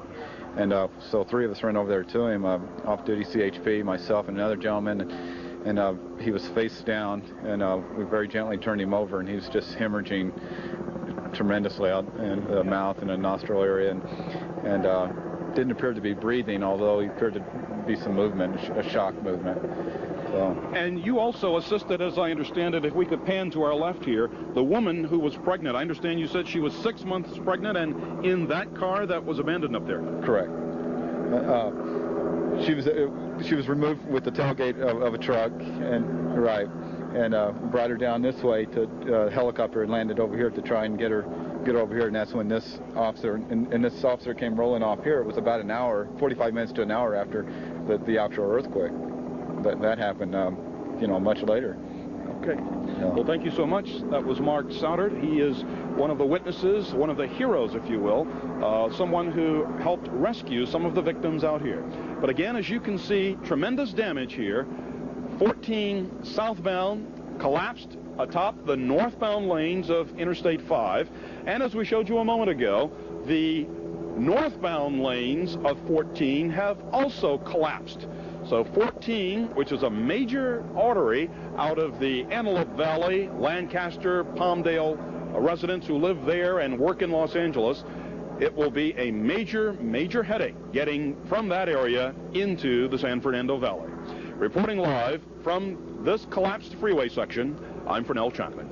All right, Fernell, thanks very much. It has been such a terrible picture to look at, the collapsed freeway section on Interstate 5. And then take a look at this one, too. Now we're back in the west side of Los Angeles. This is the Santa Monica, we believe. It's at actually Havenhurst and the 118. We have changed our helicopter's position. So this is the 118 section then that was collapsed that we heard about earlier. And now we're seeing that it, too, has pancaked down onto the surface. Big chunks just moving away. And unfortunately, Carla, as we continue to update information, it looks as though there is now a total of 5 fatalities related to this morning's earthquake. That report from Associated Press, that number has gone up from the earlier figure of 3. Yeah, we don't have any information on the 2 additional deaths. We do know that 2 of them were attributed to heart attacks, and one was a police officer who was caught in some of that rubble on the I-5 and 14 freeway.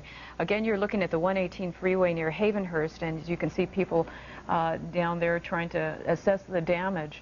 And look at these pictures and realize that all of the people who live in these suburbs of Los Angeles, up in the northern edge, now have to find another way to come to work and get home from work, because the 14 to the 5 is collapsed. Fernell Chapman just showed us those pictures, and that's really the gateway to the Antelope Valley, to Acton, Palmdale, Lancaster, Santa Clarita, areas such as that. And now we're looking at the 118, which brings in all of the commuters in the area of Northridge and Simi Valley, and that's another heavily traveled area. And then, once again, we've got the 10, the Santa Monica, the world's busiest freeway stretch on the west side. We were looking at that with Laurel Erickson earlier. Commuting in Southern California is not going to be the same for months to come. You know, we've been talking about surface streets, but the surface streets are having problems just as well. Earlier we saw some flooding in one intersection. That was at Rinaldi and Balboa. And we saw fires, and we don't know the condition of a lot of these surface streets. We see the ones that are the most obvious right now, and those are the freeways. Again, the ones hit most hard, the 118 freeway, the I-5, the 14, and the Santa Monica I-10. The 118 freeway is fairly new to Southern California. It is one of the more recently constructed freeways, and yet still it doesn't look as though it was able to stand up to this morning's 6.6 earthquake. And so this might be cause for some rethinking in what exactly makes a freeway earthquake safe. Because if it was up to code, this should not have happened. But then again, that's a little bit on the speculative side. We're not going to know for a while to what code it was built, and we're not going to know exactly how this damage occurred until the seismologists come back from the field. Well, this is a very interesting test for the new subway that they're building. There's been a lot of controversy about the thickness of the walls down into the subway areas. Instead of 9 inches, I believe they wanted them to be 12 inches. And so it'll be interesting to take a look and inspect those subway tunnels to find out if, in fact, they have held up underneath this during this last earthquake. And as you're saying that, Carla, we will point out that light rail service in Southern California and the Los Angeles area today has been canceled because of this morning's earthquake that came through at 4:31, including MetroLink, which is the train system, relatively new, that brings in commuters from outlying areas both to the north and to the east of downtown Los Angeles. Just once again to say the obvious, it was so fortunate. If you are going to be forced to live through an earthquake, it was so fortunate that this earthquake happened when it did, 4:31 in the morning before the workday began, and on a holiday when very few people, compared to the normal number, would be going to work. Had this earthquake happened during the typical business day, you know that the damage and also the list of fatalities would be far greater than it is. Now, a 6.6 is what is considered a moderate earthquake, but it can cause severe damage, and we've been seeing some of that damage right now.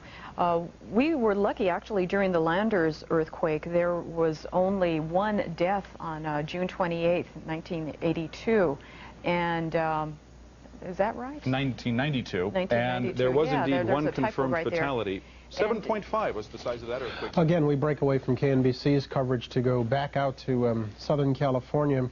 We spoke there with Roger Gillis, battalion commander for the LA Fire Department, I guess about an hour and a half ago. He rejoins us now from the command center below City Hall. Commander Gillis, good morning. Good morning, Brian. Bring us up to speed, if you will, on fatalities, injuries, damage reports, fires, etc. All right, sir. Obviously, with daybreak, we saw a lot more damage than when I last talked to you, especially in the area, obviously, of collapse in our freeway systems. Fire-wise, we have a real good handle on the fires now. We had at one time roughly 30 to 50 different fires, structure fires burning. We do have those under control at this point in time. Our major concern now, obviously, is collapse, either of building or structural failure, and most definitely the freeway systems here in LA and California. Commander Gillis, you're concerned about collapse. What kind of proactive measures are you taking to that end? Are you just keeping an eye on structures that you think may be tenuous at this point?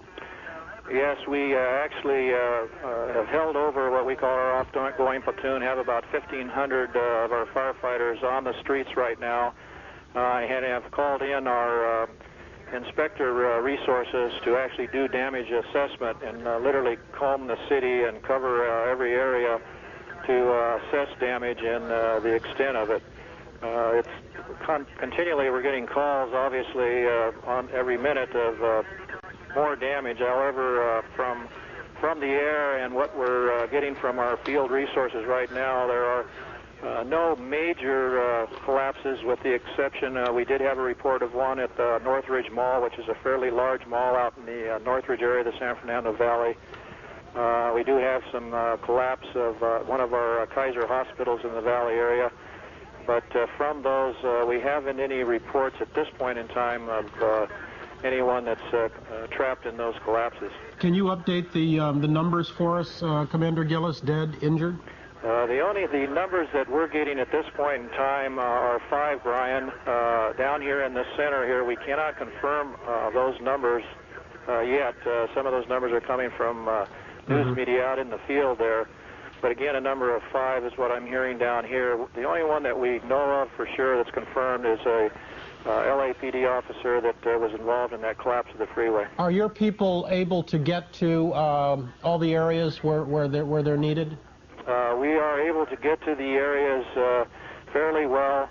A lot of the people are oncoming people. We're trapped that we're coming from the north and come from outside the city. Obviously, are having troubles getting into the valley from the north end. However, our resources within the city are able to get around the city streets very well, and we have all of our helicopters. We have 5 large helicopters that are in the air that are doing damage assessment at this time. Commander Gillis, how concerned are you about the possibility that more fires may break out and more gas lines could be ruptured? Well, that's obviously a concern, and in fact, I'm looking at a structure fire right now that is obviously out of control right at this point in time, and I'm not sure where that is. I'm looking at it on our screens here. We can continually have, could continue to have some fires because of the ruptured gas lines, number one. People are using candles in their homes because the power is out in a wide area, and that, of course, can be a concern of ours, too. All right. Commander Gillis, thank you again. I appreciate you taking the time to bring us up to speed. All right, Brian, thank you. Thank you very much, sir. We're going to go on over to Bob Gompertz, who is with the Metropolitan Water District out in Los Angeles. Mr. Gompertz, good morning. Good morning, Brian. We've been reporting gas main breakage, water main breakage. Tell us, if you could, about the extent of damage throughout the metropolitan area. Well, as far as the water situation is concerned, there are 2 major water treatment plants right near the epicenter of this earthquake. The one in Granada Hills has suffered serious damage. Water line leading to the plant and also away from the plant have developed leaks. If you've seen water in the streets, that's probably because of those broken pipelines. We're in the process of switching our treatment process to a free chlorine in order to fight against bacterial infection in the water supply. We're advising people to boil water in those areas where they feel that their water supply may have been contaminated. We're also shutting down that plant in order for us to be able to get in there and start repairs as quickly as possible.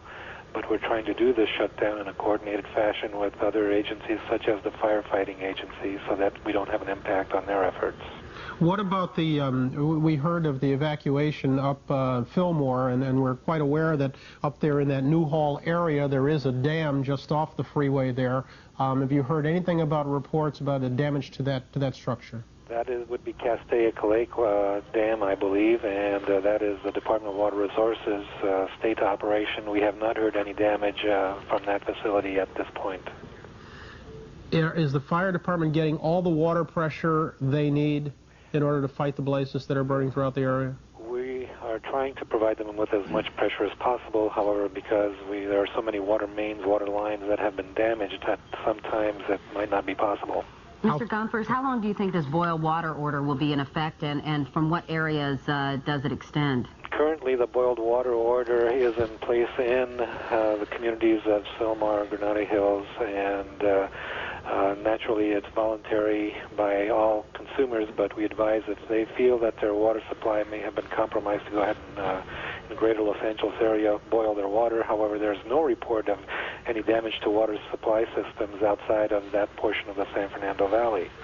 If, depending on how long we have the cracks in the pipeline, or before we can reroute the water deliveries to around these plants, we may have to have the boil order on for a day to 2 days. All right. Bob Gompers, thank you very much, sir. Good luck to you. Thank you. Let's rejoin KNBC out in Los Angeles. Problem on the South 405 at Rinaldi, and then the southbound 14 at the 5 freeway. Lieutenant, the accident that occurred out on the 14 freeway was a LAPD officer, as we understand, a motorcycle officer. Do you have any more information, identity on the individual, or what happened there? No, we're not releasing the name of the officer. Apparently, he was crushed when along with his motorcycle when the freeway collapsed there.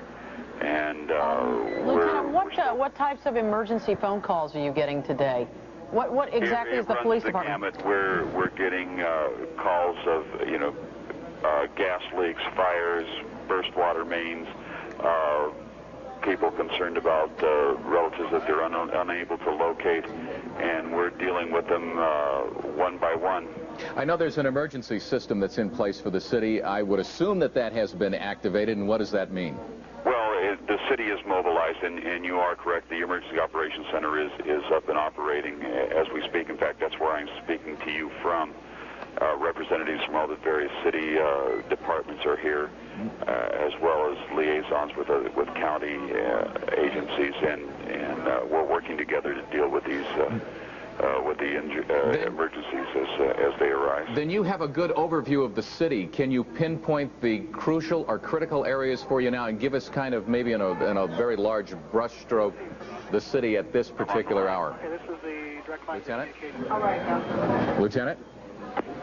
Hello? Yes, I'm sorry. Okay, we've been watching that fire. One of the fires burning, and that must be part of, I shouldn't say that, obviously a fire burning out in Northridge, not to be confused necessarily with the mall that we had heard was having some problems out there. That's right, that was Cal State at Northridge. Part of the school system, part of the University of California school system, Cal State Northridge.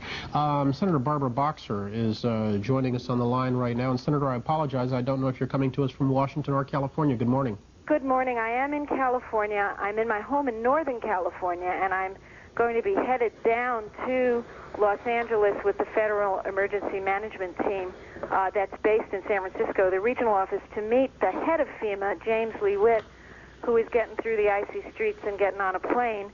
I also have been told that President Clinton is going to be calling me, and hopefully within within a half hour, we hope. What do you want to hear from him?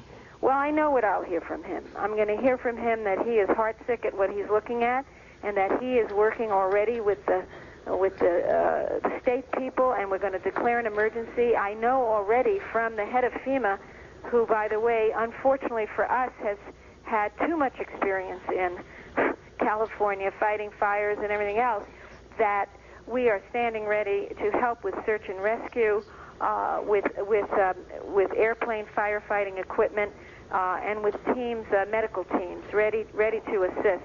So we have a very good working relationship from FEMA to the state emergency people. Let me tell you, I've been in public life a long time, and I've never seen a head of FEMA like this one, who is such a real human being. And I just would like to take an opportunity to say that we have one more thing to thank Dr. Martin Luther King for. I think we all know that had this been a regular work day, we would be looking at even more devastation. And I think the symbol of Martin Luther King, peace and love, has got to kick in. Anyone even thinking about taking advantage of the situation has got to cease and think a minute about what Martin Luther King would say about that.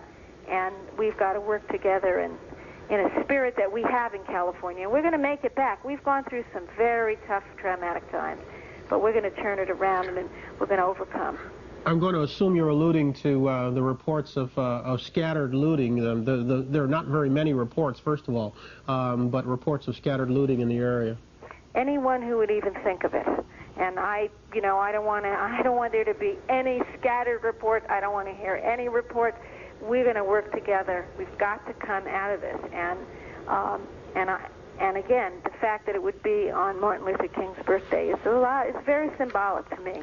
Senator Boxer, it's Katie Couric here. How concerned are you about the effect the toll it's going to take on the California economy that's already in bad shape, that's seen so much already this year in terms of natural disasters? And would you support something that Willie Brown mentioned to Brian earlier, raising the sales tax to defray the costs of some of these disasters? Well, I think it's too soon to talk about what you have to do to meet the need because we don't have that quantified right now. I can tell you from the standpoint of the federal government, we have programs that are in place and that are funded for emergencies to get us through. The private insurance kicks in along with SBA loans, and those things are on target. We have 3 disaster centers still opened from the federal government. I think when the dust settles, we'll sit down, state and federal officials together and local people, and we'll figure out what we need. But we are coming out of the worst of it. That's the irony of all this. I read in the LA Times yesterday that prices of homes were stabilizing and beginning to go up again. We've got the information highway, which looms bright in our future. We've got conversion projects from military products to civilian that are coming around, and we're getting back on our feet, and we will. And whatever it takes, we're going to do. So I think once this clears, we'll talk about the long-term situation. Right now, I think what we need to do is make sure that anyone who's still in danger, don't make believe you're a firefighter, because you're not, and you really need to protect yourself and your families. We'll get the properties back, but we can't bring back lives, and that's one of the messages. And the other is let's work together and love our neighbor at this point. Senator Boxer, have you been able to speak to any loved ones or friends in the affected areas?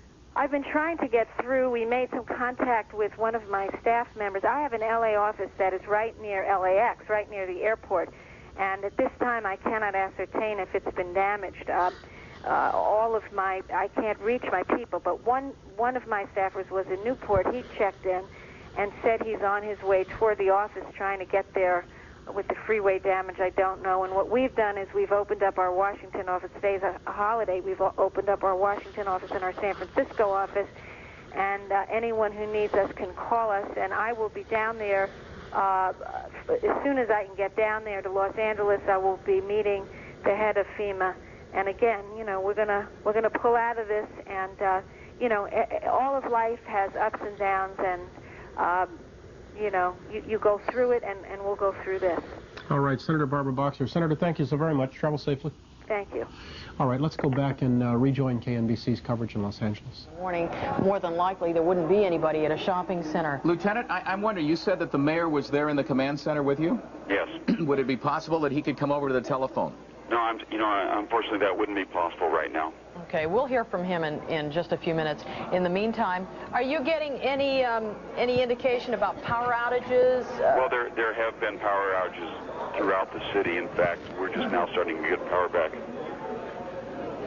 Down where you are? In some of the buildings here in downtown Los Angeles, a lot of our phone lines were out, but of course here in the Emergency Operations Center we have alternate power, and we're able to do business as usual. Are you hearing any reports of, you talk about the power and phone problems, any problems with the 911 emergency line? To the extent that they're having problems with it, I'm not aware at this time. Okay. Thank you very much. Lieutenant John Duncan, LAPD, in the Emergency Services Center. We're going to kick it back to Kent and Carla in the studio. Thank you, Colleen and Chuck. And you're looking at a live picture of the Northridge Fashion Mall right now, where fire department personnel are trying to find out if there are any people trapped inside. We understand from UPI that it's a parking structure collapsed at the Northridge Fashion Center Mall. And as we continue to watch the pictures come in from all around Southern California, we can see that the damage is pretty widespread from this morning's earthquake, and we have seen extensive damage in a number of areas. Right now, Beverly White is in Sylmar for us, and Beverly, it looks as though you are in the middle of a war zone. Yes, you get that impression, Kent. It's really grim out here. We're in Sylmar, just off Bradley, at the Tahitian Trailer Park, where some 44 mobile homes were lost in just this portion of the park alone. Another 20 just north of here, according to the battalion chief to whom I spoke just moments ago. The residents have been coming in and out to survey the damage, but they were evacuated safely. Is our understanding. They were all awakened by the earthquake and took off running, stood in the yard and watched the firefighters battle the flames, which began because of a gas leak. You know, the mains that were ruptured underground provoked this fire, and apparently it was a chain reaction beginning on one side of the complex and moving quickly to the other side. I understand from the battalion chief that because of the direction that the winds were blowing in, that fanned the flames and made matters worse. Had it been blowing from the other direction, he tells me they probably could have contained this, but instead 44 homes were lost just in this portion of the complex alone, and another 22 slightly north of our location. Now you're looking at some of the damage. The homeowners who lived in this mobile home until just today came by a moment ago, and they walked away in tears. They had no comment, and so we left them to grieve about what they've lost here today, and the loss is considerable. It's, in fact, quite amazing. To look at the contrast, this complex is gone. Of course, all the ones on this side of the street, up and down, are gone, but just across the way, you can see mobile homes standing a little worse for the wear. The foundations and the aluminum siding buckled somewhat, but they're still livable to some extent, although the entire complex has been evacuated because of the fire hazard. The battalion chief told me that they will be here fighting hot spots probably for the rest of the day, but he regrets they couldn't get here sooner because the winds made matters worse, and because of the lack of manpower, they were not able to save as many as he would like to have saved. So it was a brave but futile effort for the 44, actually 64 homeowners who lost their trailer homes here in Sylmar this morning as a direct result of that earthquake. Kent, back to you. All right, thanks for that, Bev. We're going to be checking back with you throughout the morning. It's just so sad to see all of this damage. It is so extensive, and right now we have gone back live to our picture over the Northridge shopping center, the Bullock store specifically, where a huge section of the roof has fallen away and taken down a wall portion with it. This among the most extensive damage we have seen to a building, this plus the Kaiser Permanente building in Granada Hills, Carla. Well, the time right now is just about 8:47, and it's time to give one of our quarter-hour updates. We do know that the earthquake hit at 4:31 this morning. It was 6.6. There are now 5 confirmed deaths. 2 heart attacks, 1 LAPD officer, and a woman in Rancho Cucamonga who broke her neck falling down. There have been key freeways that have collapsed along the infrastructure. The I-5, I-14, I-10, and the 118 freeway. Up to 50 structural fires. And you saw a few moments ago Beverly White showing you the mobile home park, 44 mobile homes in Sylmar down. Telephone, electrical service disrupted into the LA area, and they're trying to restore power as we speak, but it may take a little bit of time. And again, we urge you to follow your earthquake plan. There will be more aftershocks. We have experienced at least 10 aftershocks since the initial earthquake at 4:31 this morning. 7 of them have been above 4 on the Richter scale. And when you do feel an aftershock, we remind you to stay indoors, get underneath a desk or a table, stay away from windows, fireplaces, or heavy furniture. If you're outside, get out in the open. You've seen a lot of these buildings right now, the Fashion Mall and also the Kaiser Permanente building, a lot of those buildings, you know, just ready to crumble even more. Stay away from buildings and power lines. And if you're driving, hopefully you're not, you know, you don't want to create more of a problem out there, stop. But stay inside your vehicle. Do not stop on or under a bridge. Do not stop under trees. That's the other problem. Light posts, electrical power lines, or signs. And if you are in a mountainous area, we haven't talked that much about this, but watch out for rocks and other debris that could be loosened by the quake. We understand that along the Pacific Coast Highway, there were a couple of rocks that fell down there and through the canyon areas. So it's gone from the coast all the way as far away as Las Vegas, some, what is that, 275 miles to the east of us here in Southern California.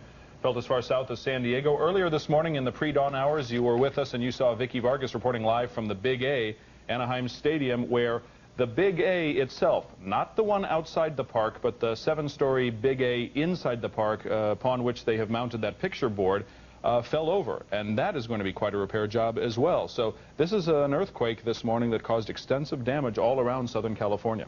We understand that Mayor Richard Riordan will be holding an a news conference very soon to talk about the damage. He has been out and about. Governor Pete Wilson is on his way into the Los Angeles area. He was in Sacramento at the time the earthquake started shaking. He has declared this area a disaster area, calling for emergency assistance.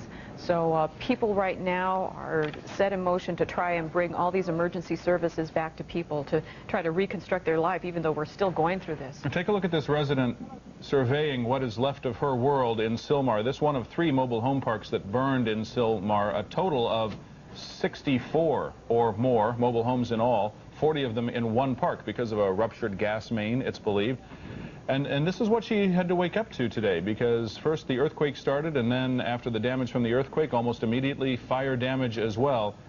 It's just so unfortunate, because this is the true heart and soul of this particular story. This is a story that's going to be repeated dozens of times over around Southern California. This is the loss. This is someone's life that is now burnt and charred right in front of them. You know, speaking about that, we do need to say that the Red Cross has established emergency centers right now, and hopefully we'll stay, our signal will stay on.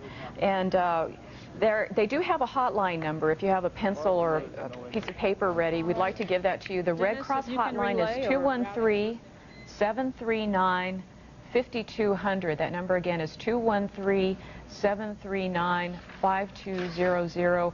If you have lost your home, you need some help, call the Red Cross, or if you'd like to volunteer, I don't know if that would be the hotline to call, but you might check with your local Red Cross. Let's listen in right now as Bev White talks with one of the LAFD emergency workers. I don't know, Beverly, if you can hear us? I can hear you, and I'm here now with Gary Bowie, the battalion chief. Yes. And you told me earlier that you couldn't get as many crews here as you would have liked. Describe that for us. What the world? Because of the nature of an earthquake, we had fires all over the north end of the valley. We have to, first of all, before we commit to anything, is analyze the major problems so that we handle the most urgent problems first. We had companies here shortly after 4:30, and we had just a few mobile homes burning. But at that time, our company checked the hydrant. There was no water in the hydrant at all at that time. They would not commit here because of that. They searched the rest of the battalion for other incidents. We had a total of 3 major mobile home park fires going early this morning.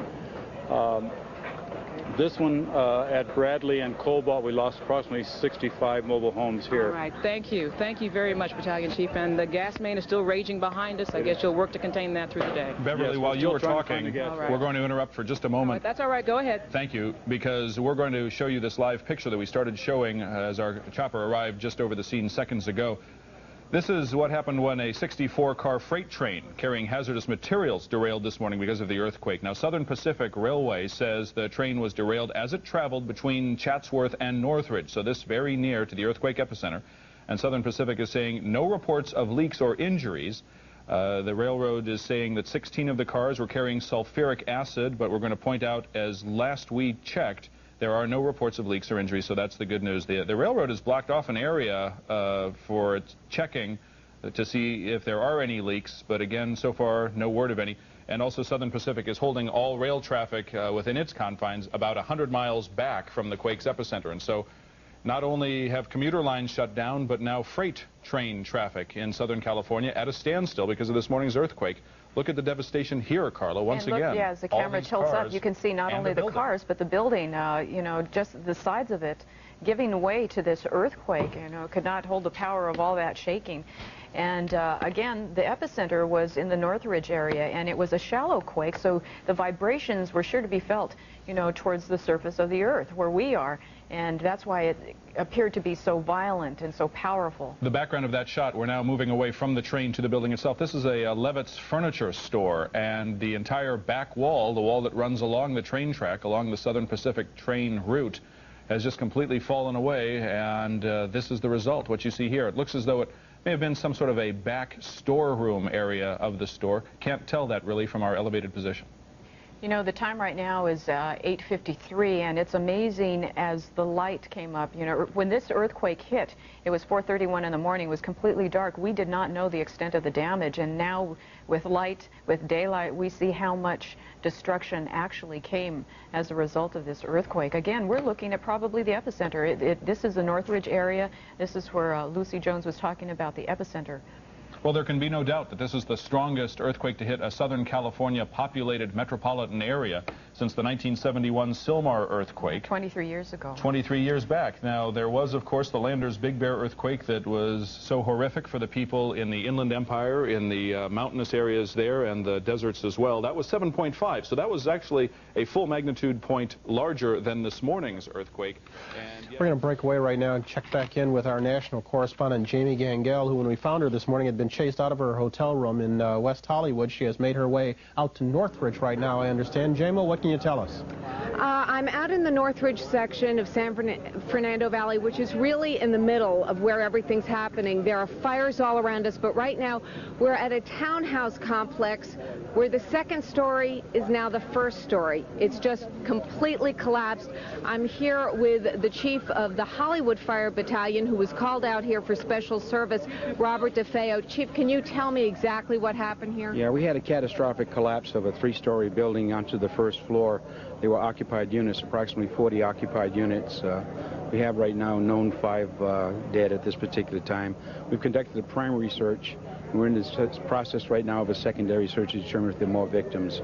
And I think you can see behind us right now, they're rescuing a victim right now. What's happened? This is a... So that is actually the first floor they're into right now. There's a person trapped in that. And they're conducting rescue exercises right now. What do you do next? How do you go through? Because you've lost the first floor throughout. What we go through right next time is we'll use our urban search and rescue team. We have sounding devices, and we'll conduct a thorough search of all the building as it applies to the collapse itself. Okay. Brian and Katie, as you can see here behind us, let me just think, they've just brought in a stretcher, and the search and rescue team heard someone in there about 15 minutes ago. They've been cutting away and cutting away. They're now, I think, close to bringing somebody out. And it's going to be that way throughout the entire day here because they've lost so many apartments just flattened down to the ground. So now it's just a question of looking for survivors. One note on the fires in the area. It was really from natural gas. The gas company has just reported that they have cut off the gas to the area. The problem now is what's left in the system. That has to burn out. But that should really contain the fires. Maybe we take just a quick look back here. Same situation, just cutting through, trying to get people out. Jamie, Brian, Katie? Jamie, Yep. do you have any idea how many people are unaccounted for in that complex that's behind you? You know, they really don't know yet. It's they lost about, I would say 20, 30 apartments on the bottom here, and they just don't know how many people were there. And the neighbors don't know who was around, who got out. One of the women who lived here was lucky. She just got right out as it was coming in. Mary, you want to come over here a second? Jim, come on over here. Jim, quick. This is Mary McDonald. Mary, how long have you lived in this complex? 18 years. And tell me what happened. You lived on the first floor. I lived on the first floor. I was awakened with a jolt, and then the ceiling came down. And it was early in the morning, so you couldn't see anything. I couldn't find a flashlight. And then 3 men came along, and they got me out of my building. Katie, Mary is really one of the lucky ones. She's really the only person from the first floor level that we found. She sure is lucky. Thanks, Jamie. All right, Jamie Gangel reporting out in Northridge. Quickly wrapping up a story that is now 4.5 hours old, but which we will continue to monitor.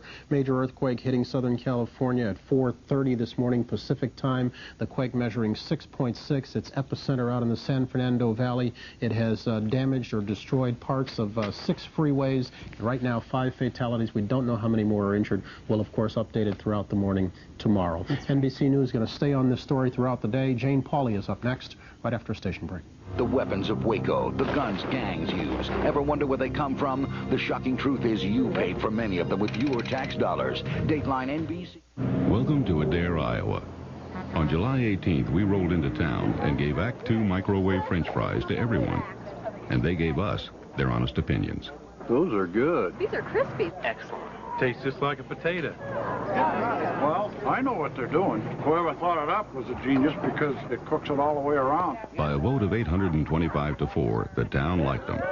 Act 2 microwave French fries really are crisp. So do like a dare. Get into the act. At Forest Lake Chrysler Plymouth Dodge, we're the #1 Chrysler Plymouth Dodge dealer in all of America. Why? Top-of-the-line service, bottom-line prices. Buy a new Shadow or Sundance, just $895 down, including tax, title, and license, and pay just $149.88 a month. Or a '94 Caravan or Voyager, $895 down and just $289 a month. $895 down. That's all you pay, and that's why your friends and neighbors buy from us. Special report from NBC News. Here is Jane Pauley. And welcome back. This is NBC's continuing coverage of the great earthquake of '94 in Los Angeles this morning.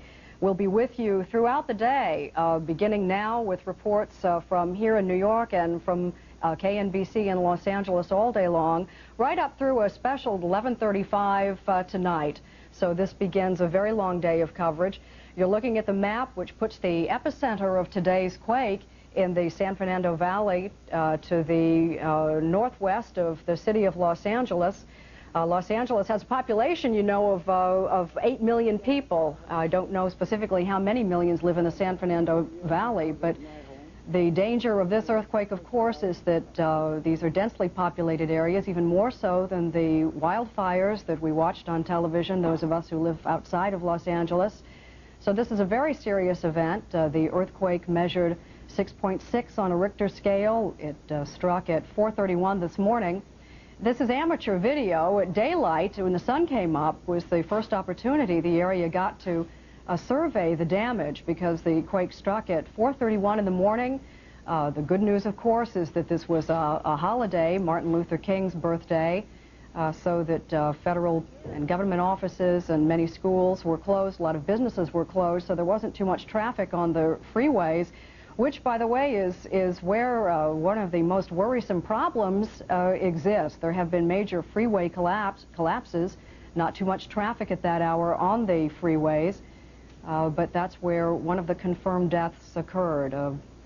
A Los Angeles Police Department motorcycle officer was among the confirmed deaths. There are 5 reported deaths so far, which is so far at least a fairly low casualty level for such a densely populated area and an earthquake of that magnitude.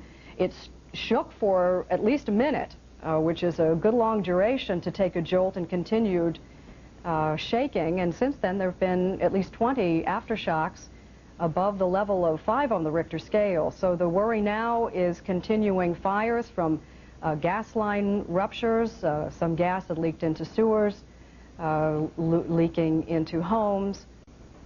Let's go back to KNBC in Los Angeles and listen to their continuing coverage. This morning's earthquake, 2 of them at Cedars-Sinai Hospital, 2 others elsewhere. They were at the Holy Cross Hospital in Sylmar.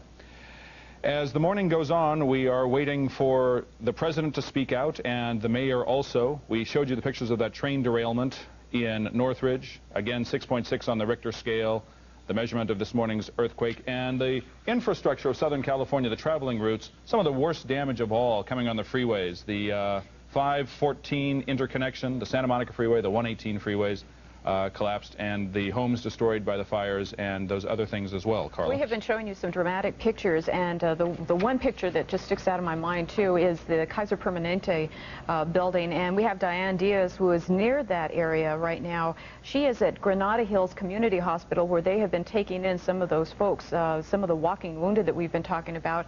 Diane, are you there? Can you tell us what's happening? Carla, we are here at Granada Hills Community Hospital. This is the hospital which is right next to that Kaiser Permanente building that we showed you earlier, the one which is completely destroyed. What we have here behind me is the emergency room section of the hospital. It's out here in the parking lot. Take a look. We have a number of people waiting for treatment here. Many of them say they were injured during the earthquake. Things fell on them. They were cut walking on glass. a number of broken bones and that type of thing. One of the women who was seriously injured with cuts on her hands is Sharon Pierce. She was inside. Fabian, if you can turn around and show us Sharon Pierce. She was inside her home. Her first reaction was to get to her 13-year-old daughter. Sharon, tell us your story. What happened? Well, I just turned my TV off, and all of a sudden I heard everything starting to shake, and I just couldn't stand up out of my bed, and all the glass was flying, and I just crawled to my daughter's room to get her, and there was big sheets of glass, I guess, on the floor, and that's why I severed some tendons and things in my hands and my knees and had to have some surgery. And I just really want to say that inside they have been incredible. You've already been treated inside the hospital. You've been seen by doctors? Yes, and they are working so hard. I mean, the nurses and the people helping, and it's like a war zone inside. And they are just moving, and they have just been so kind. And under all these conditions, I mean, they don't have electricity, they don't have water, and they were just moving. And I'm just glad to be alive, and I just want to be with my family. You mentioned that your 13-year-old daughter was in the home with you. You two there alone. She's okay now? She's okay. I got her out. We were able to get out, and I got to my parents, and she's with my parents. Okay. So here at the hospital, we're going to continue to show you some of the other patients who are waiting. They've been waiting for quite some time.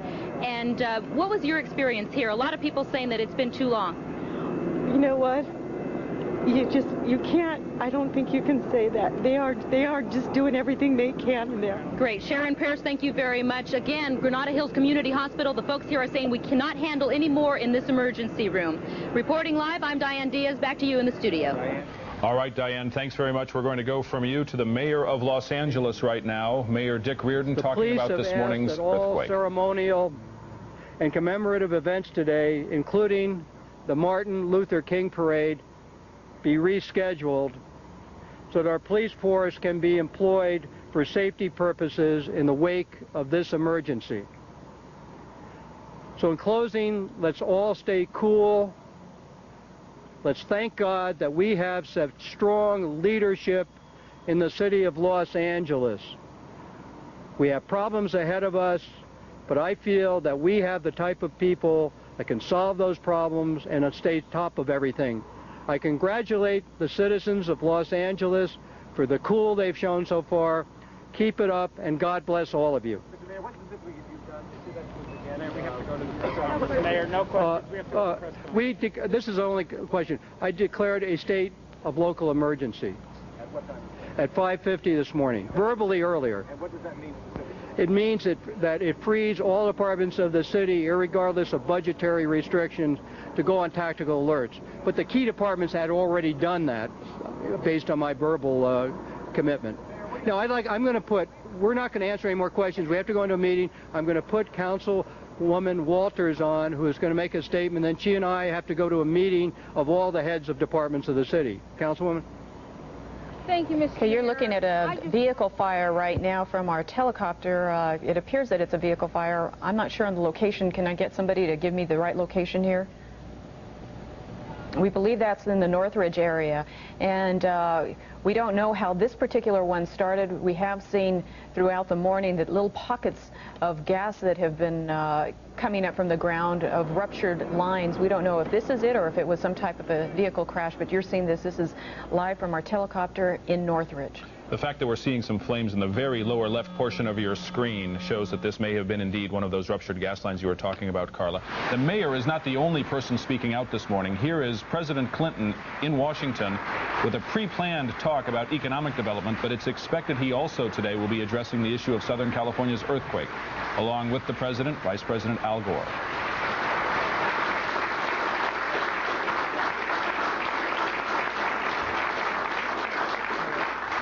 Please be seated, ladies and gentlemen. Thank you all so much for gathering on this cold, snowy day. And later today, of course, there will be ceremonies honoring Martin Luther King Jr., and this event is itself, in our view, a way to honor his goals.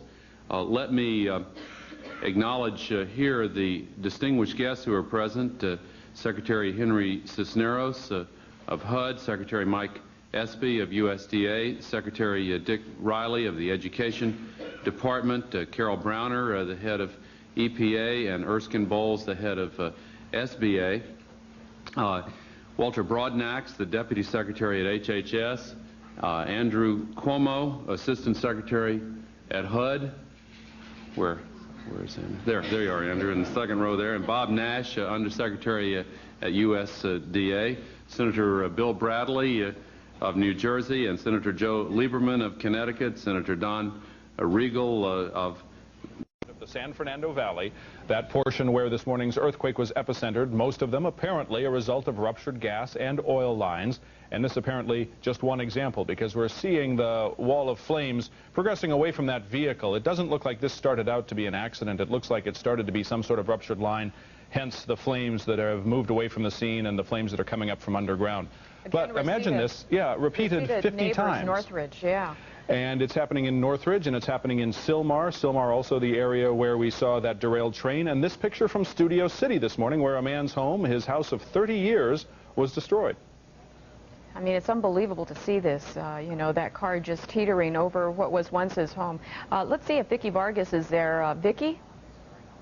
Okay, apparently she's not, but earlier she explained how, you know, this house just crumbled from its foundation. And this in Studio City, and Studio City is not directly adjacent to the earthquake epicenter in Northridge this morning. By the way, we're hearing from Caltech that the specific epicenter was about 2 miles northwest of Northridge itself. So that indeed puts this earthquake this morning in the very northern edge of the San Fernando Valley, a very populated area, an area of about 3 million people. And so you can bet that 3 million exactly felt this morning's earthquake, because it was simply too big, too powerful to sleep through. This was the largest earthquake to rock a Southern California populated metropolitan area since the Sylmar quake next door in 1971. And just to give you a comparison, during the Sylmar quake, that was a 6.4 on the Richter scale, a little bit less in strength than what we felt this morning. 58 deaths attributed to that quake, and there were 2,000 injuries. How much damage did it cause? Well, $550 million. And you can imagine there's probably going to be more than that as we look at some of the extensive damage that has been caused by the earthquake this morning. Many of those killed in the 1971 Sylmar earthquake were inside a hospital at the time, and that hospital pancaked down upon itself. Fortunately this time, and in large part because of retrofitting and earthquake standards that are enforced very strictly in Southern California, fortunately, the toll has been far less, although 5 people have been confirmed dead so far because of this morning's earthquake. That's still too many, but 4 of those were heart attack victims, and one of those an LAPD officer who was right on top of the 14 freeway when it collapsed down. Now, you're seeing problems right now with this car, but we have showed you all morning long problems on various freeways. The 118 freeway out at Havenhurst, you know, a section had dropped there.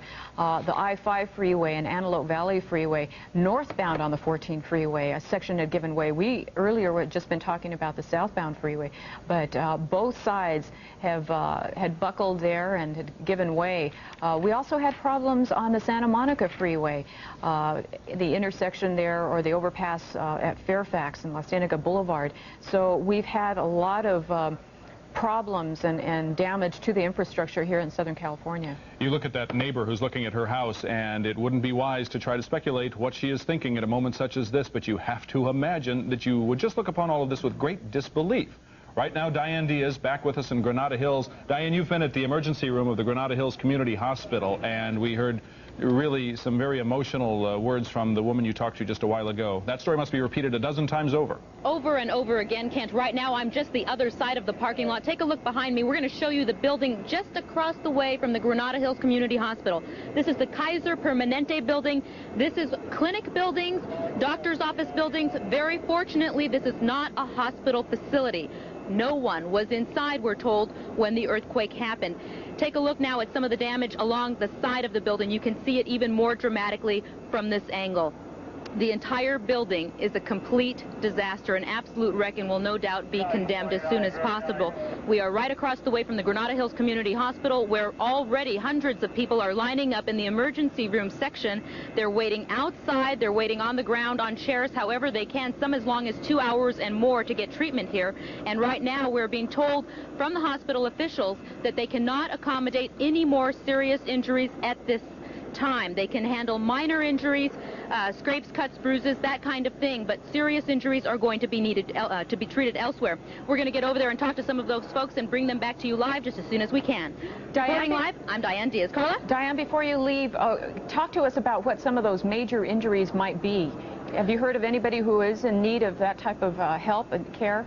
Well, of course, we've been hearing about some of the problems with cardiac arrest, and we've been hearing of some patients who've just been having heart trouble and that kind of thing. I think what they're trying to tell us at this hospital is that they don't have any in-house room.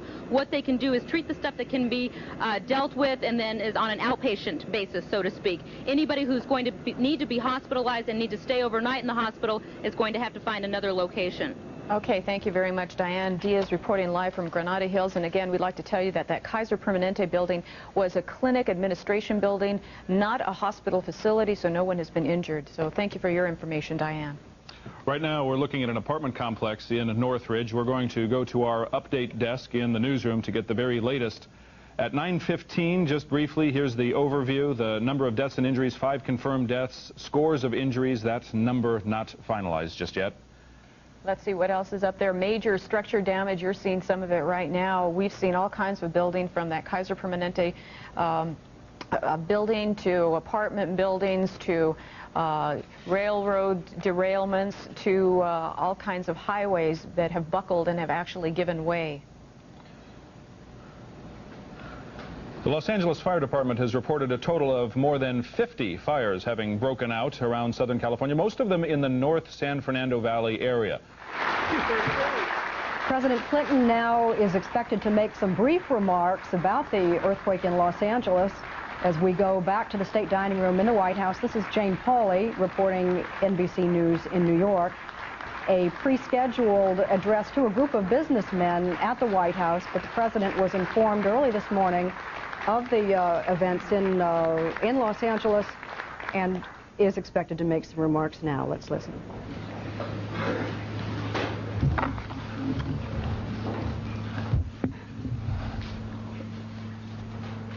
I want to thank Arlen for reminding us all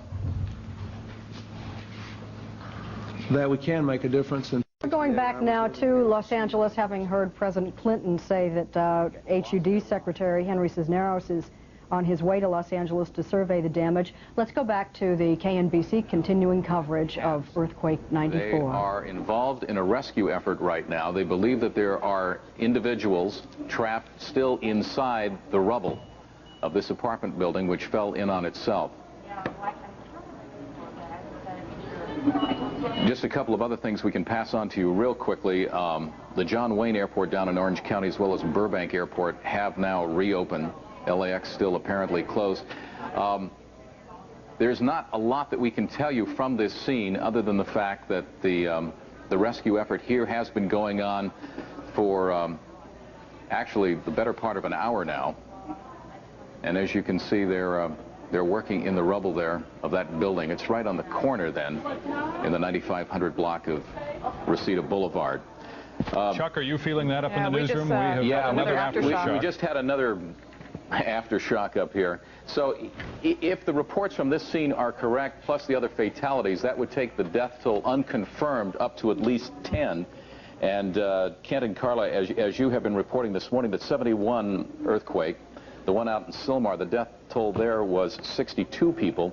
It caused about $1 billion in damage.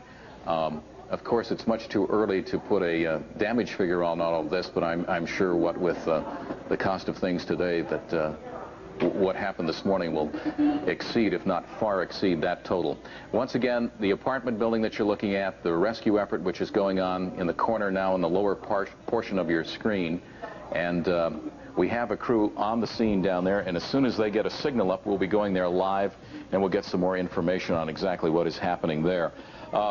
As far as the structure fires, they're reporting anywhere from 30 to 50, but we have to say that's a very conservative estimate. We saw the trailer park fires, and we saw many more structures than that in just that one.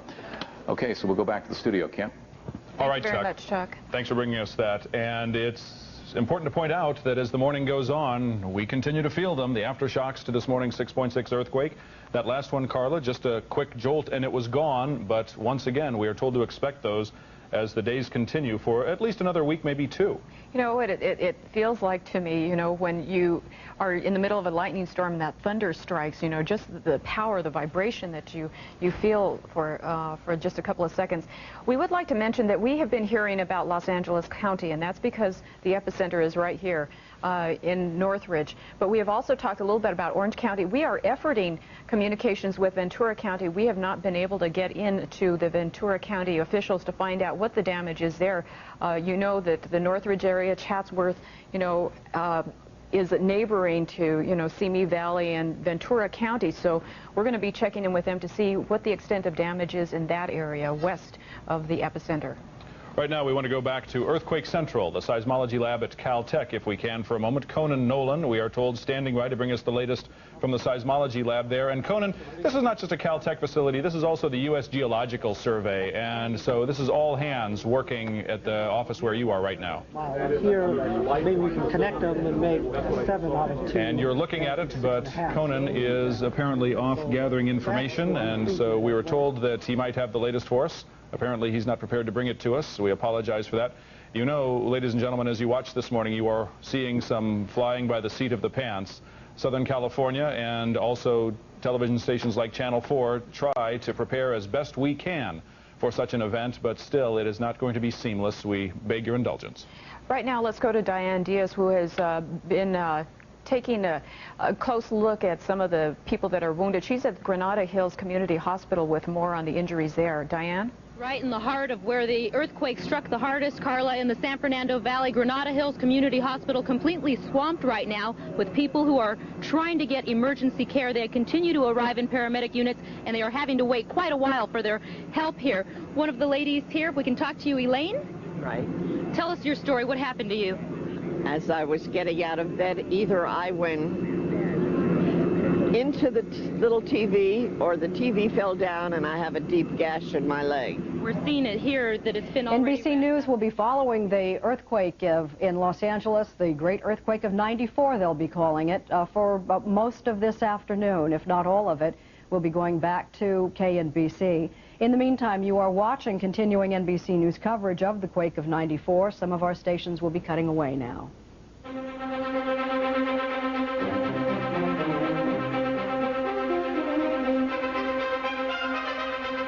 And we go back to KNBC in Los Angeles for their continuing coverage of the earthquake.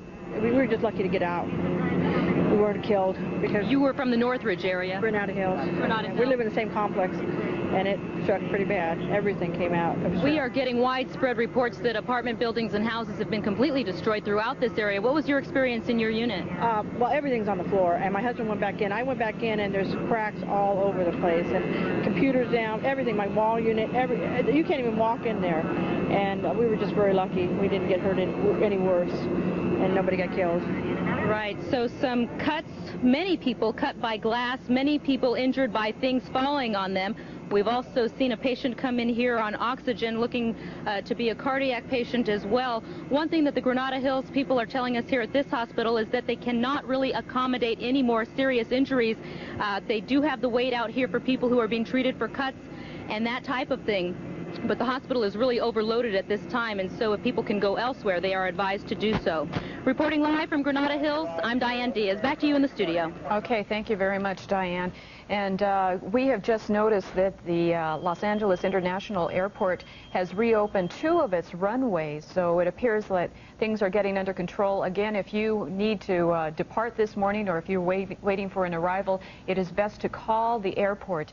Earlier we had talked about Burbank Airport and John Wayne Airport being closed down. We don't have any news about them reopening, but 2 runways at Los Angeles International Airport have been reopened. Just take a look at all the people here in this makeshift emergency room at the Granada Hills Community Hospital. Some of these people have already been served, some have not.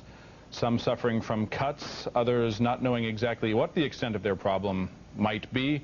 But this is truly almost like a war zone in that it's an area that's been set up to treat those the most seriously injured first.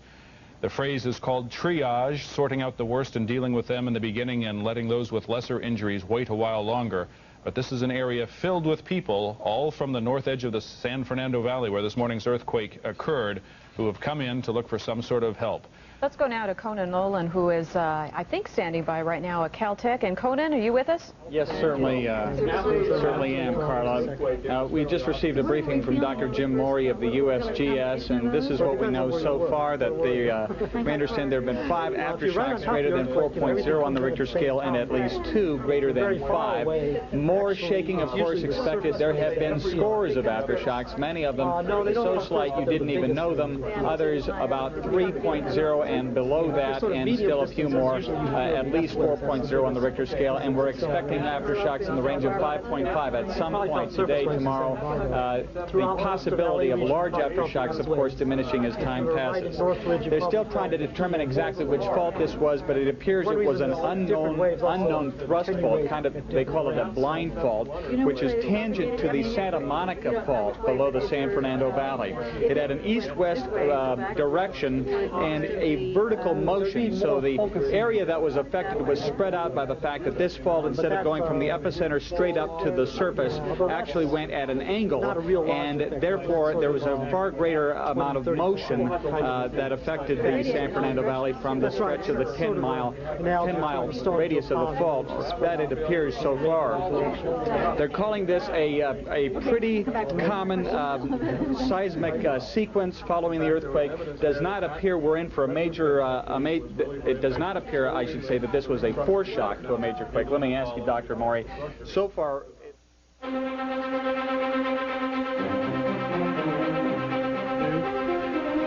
This is NBC's continuing coverage of the earthquake in Los Angeles that happened just before dawn in Los Angeles this morning. You were looking at the seismographs, which continue to record aftershocks by the scores of them. At least 5 of them themselves over the level of 5 on the Richter scale, we're told. 5 confirmed deaths so far. There are reports that at least 10 people have been killed in this quake, many of them due to cardiac arrest, heart attacks. But we will keep you advised of the casualty toll as we continue the coverage of Earthquake 94, where at hospitals and clinics, people who are virtually lining up in, as you can see for yourselves, on chairs in parking lots on what otherwise seems to be a fine day in Los Angeles, where people are combing block by block in areas in the San Fernando Valley, which is the home to some 3 million people in the Los Angeles area, the epicenter of the quake in the Northridge area. Let's drop back in and listen to KNBC's coverage of the earthquake. Out near the Landers area, the risk is much greater where the people are, where you get much more damage, even though the actual earthquake is much smaller, and in terms of energy is not producing the kind of ground shaking, the kind of energy that Landers did. And we're feeling a lot more ground shaking right now. There's more shaking to go. People should stay out of buildings that they don't feel secure.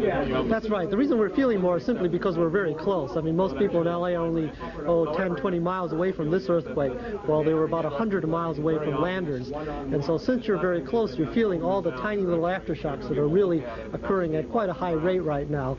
And yeah, you're right about people should be aware of not to go near structures that might be damaged, near down power lines, or anything else that might be affected by these aftershocks, which we're going to be feeling for quite a while. Now, right behind you is the diagram that we had showed earlier. We have the Santa Monica thrust fault, and this is believed to be the fault where this earthquake took place. You were unaware of that fault up until now, correct? We were unaware of specific positions of fault. We're very much aware of these thrust faults, which are quite a few of them we see underneath the San Fernando Valley. So in that sense, we weren't surprised that an earthquake happened there, but we're still very interested on where specifically this earthquake happened. And most of the aftershocks have been north of the epicenter. What does that tell you? When we get really good locations on the depths and the epicenters, that's going to really map out for us the orientation of the fault. So we will be able to tell if it's disorientation or this orientation. Right now, it's still a bit too early to tell exactly what the geometry of this fault is. From what you've seen, you, Dr. Hutt, and Dr. Jones were watching our pictures on Channel 4 of the destruction. From what you've seen thus far, what surprises you about this earthquake? Or is it just like the 71 Sylmar quake? Everybody seems to say that this is almost a carbon copy. From the damage reports we're seeing, it seems to be very similar in terms of the size of the earthquake, the area of damage, and the strength of damage. So I guess we really aren't surprised. We're always concerned that people aren't quite ready for these kind of earthquakes, even though we've seen them in the past. And we hope people simply take it as yet another wake-up call that we live in Southern California where we have to deal with these earthquake hazards every day. Dr. Jim Morey, USGS, thank you very much. One more point. We were talking to a professor of engineering here at Caltech. He was explaining the 14 freeway, and that, of course, is the one where part of that freeway collapsed in this earthquake. We're told that that was under construction during the Sylmar quake in 1971. It is post-Sylmar, as you're taking a look at pictures of people that are being cared for as a result of this tragedy, the amount of buildings that have come down, and in some cases, freeway overpasses. The fact is that not all the construction was possibly up to speed, or another look has to be taken at the kind of retrofitting that the state of California has to go through when it comes to infrastructure.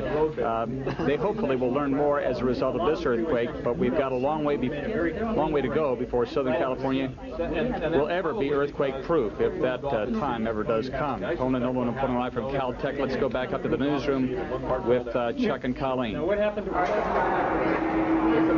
Chuck Henry here, and we're looking at pictures, live pictures right here from Granada Hills Community Hospital. This is an area where we had a report earlier from Diane Diaz. Hospital officials say they are maxed out here. They simply cannot handle any more injuries. At this point, it is 9:35. Why don't we update the situation on the quake so far?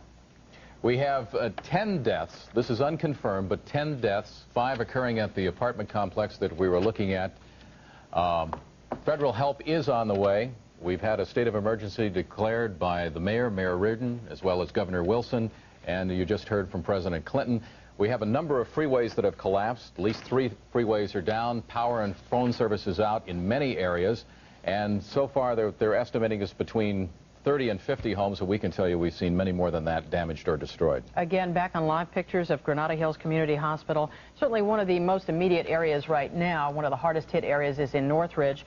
We understand there's an apartment complex that has collapsed there in the 9500 block of Reseda Boulevard.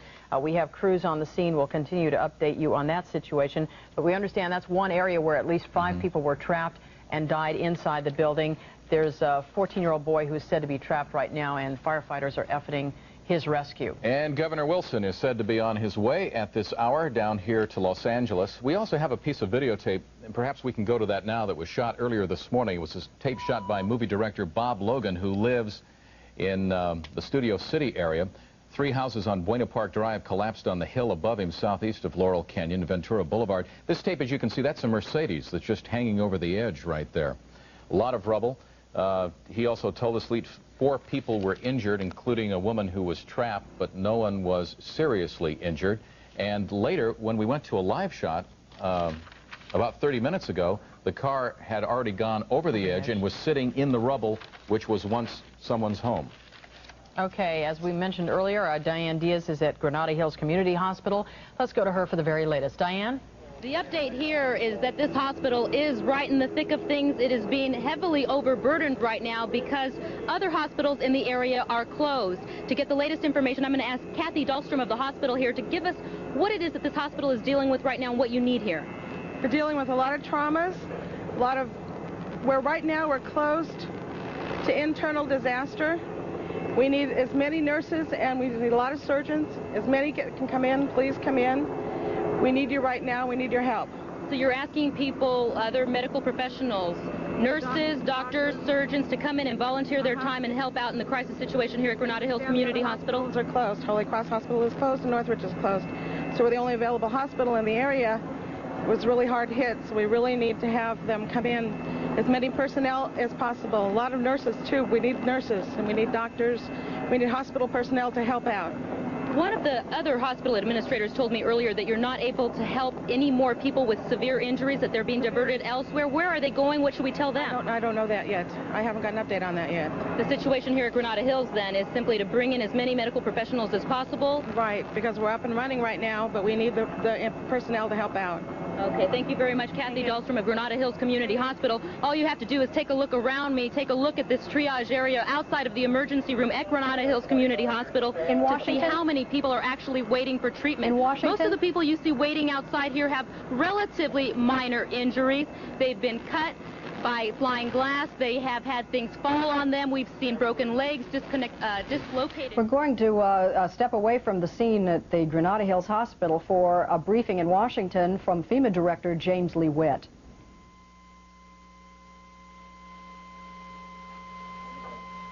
Conditions. You see some of the people are even being brought in.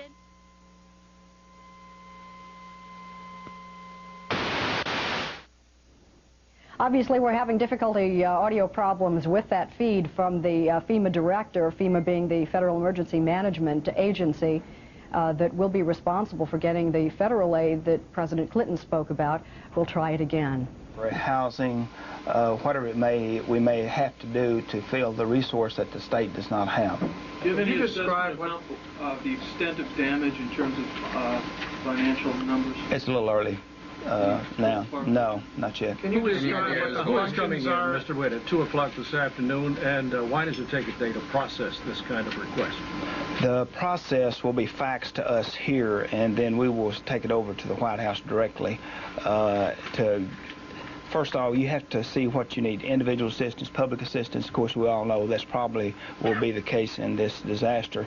So as quick as it's faxed here and signed by the governor out there, then it will be processed very quickly, and that is fast, really. And what other agencies are coming in this afternoon? All of our agencies that's involved in the federal response plan, which is 26 different agencies, VA, HUD, DOD, HHS, all of them.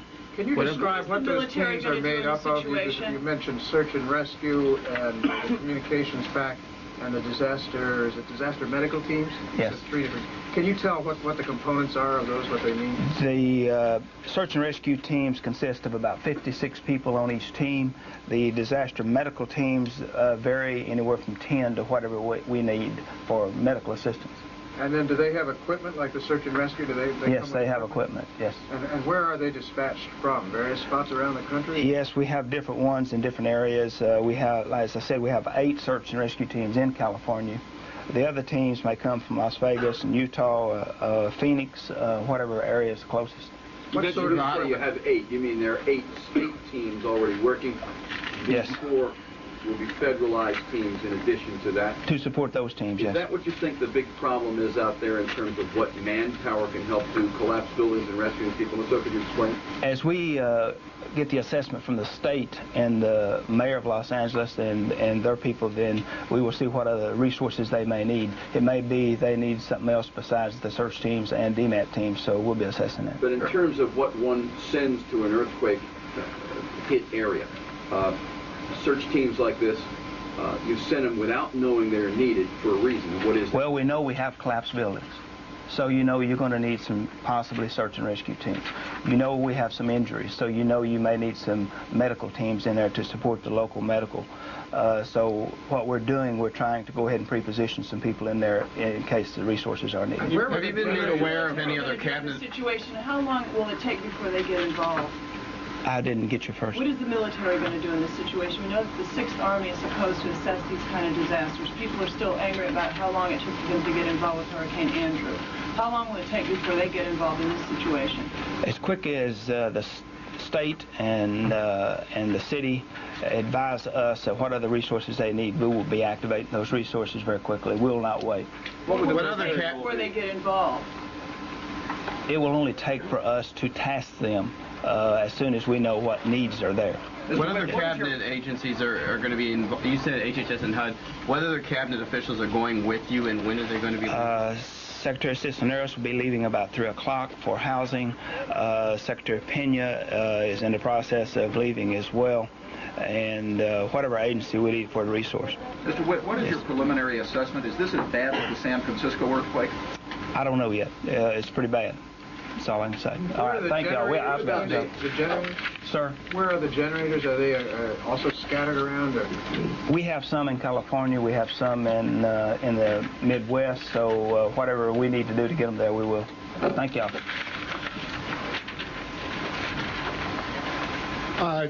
Great. Dick, do you want to be here for any other questions? Let me clarify one thing real quick. The 6th Army is operating now not as a tasking from the state, but they're operating right now out of the Regional Operations Center in... Before we go back to Los Angeles, a note for those of you who have friends or relatives concerned for people in the area and have had trouble getting through. The telephone companies have deliberately blocked some of those long-distance lines in order to keep the local lines from jamming up.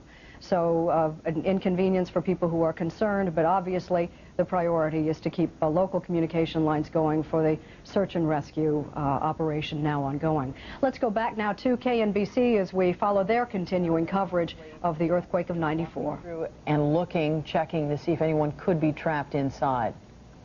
You know, now what is coming out after we have seen the damage, now we're starting to get the personal stories, the personal accounts of people and what they went through. These are the people who live closest to where we believe the epicenter of the earthquake was. And again, as you can see, firefighters still in there. If we can zoom in on that just a little bit, it looks as if they are still efforting a rescue there. The fatality count at this point. Again, this is an apartment complex in Northridge. This is a rescue they've been working for at least an hour on. Get back!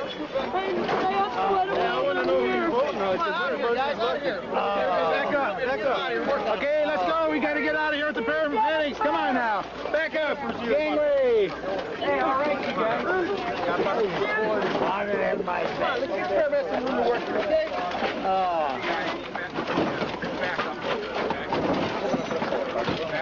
Oh, that sky looks beautiful.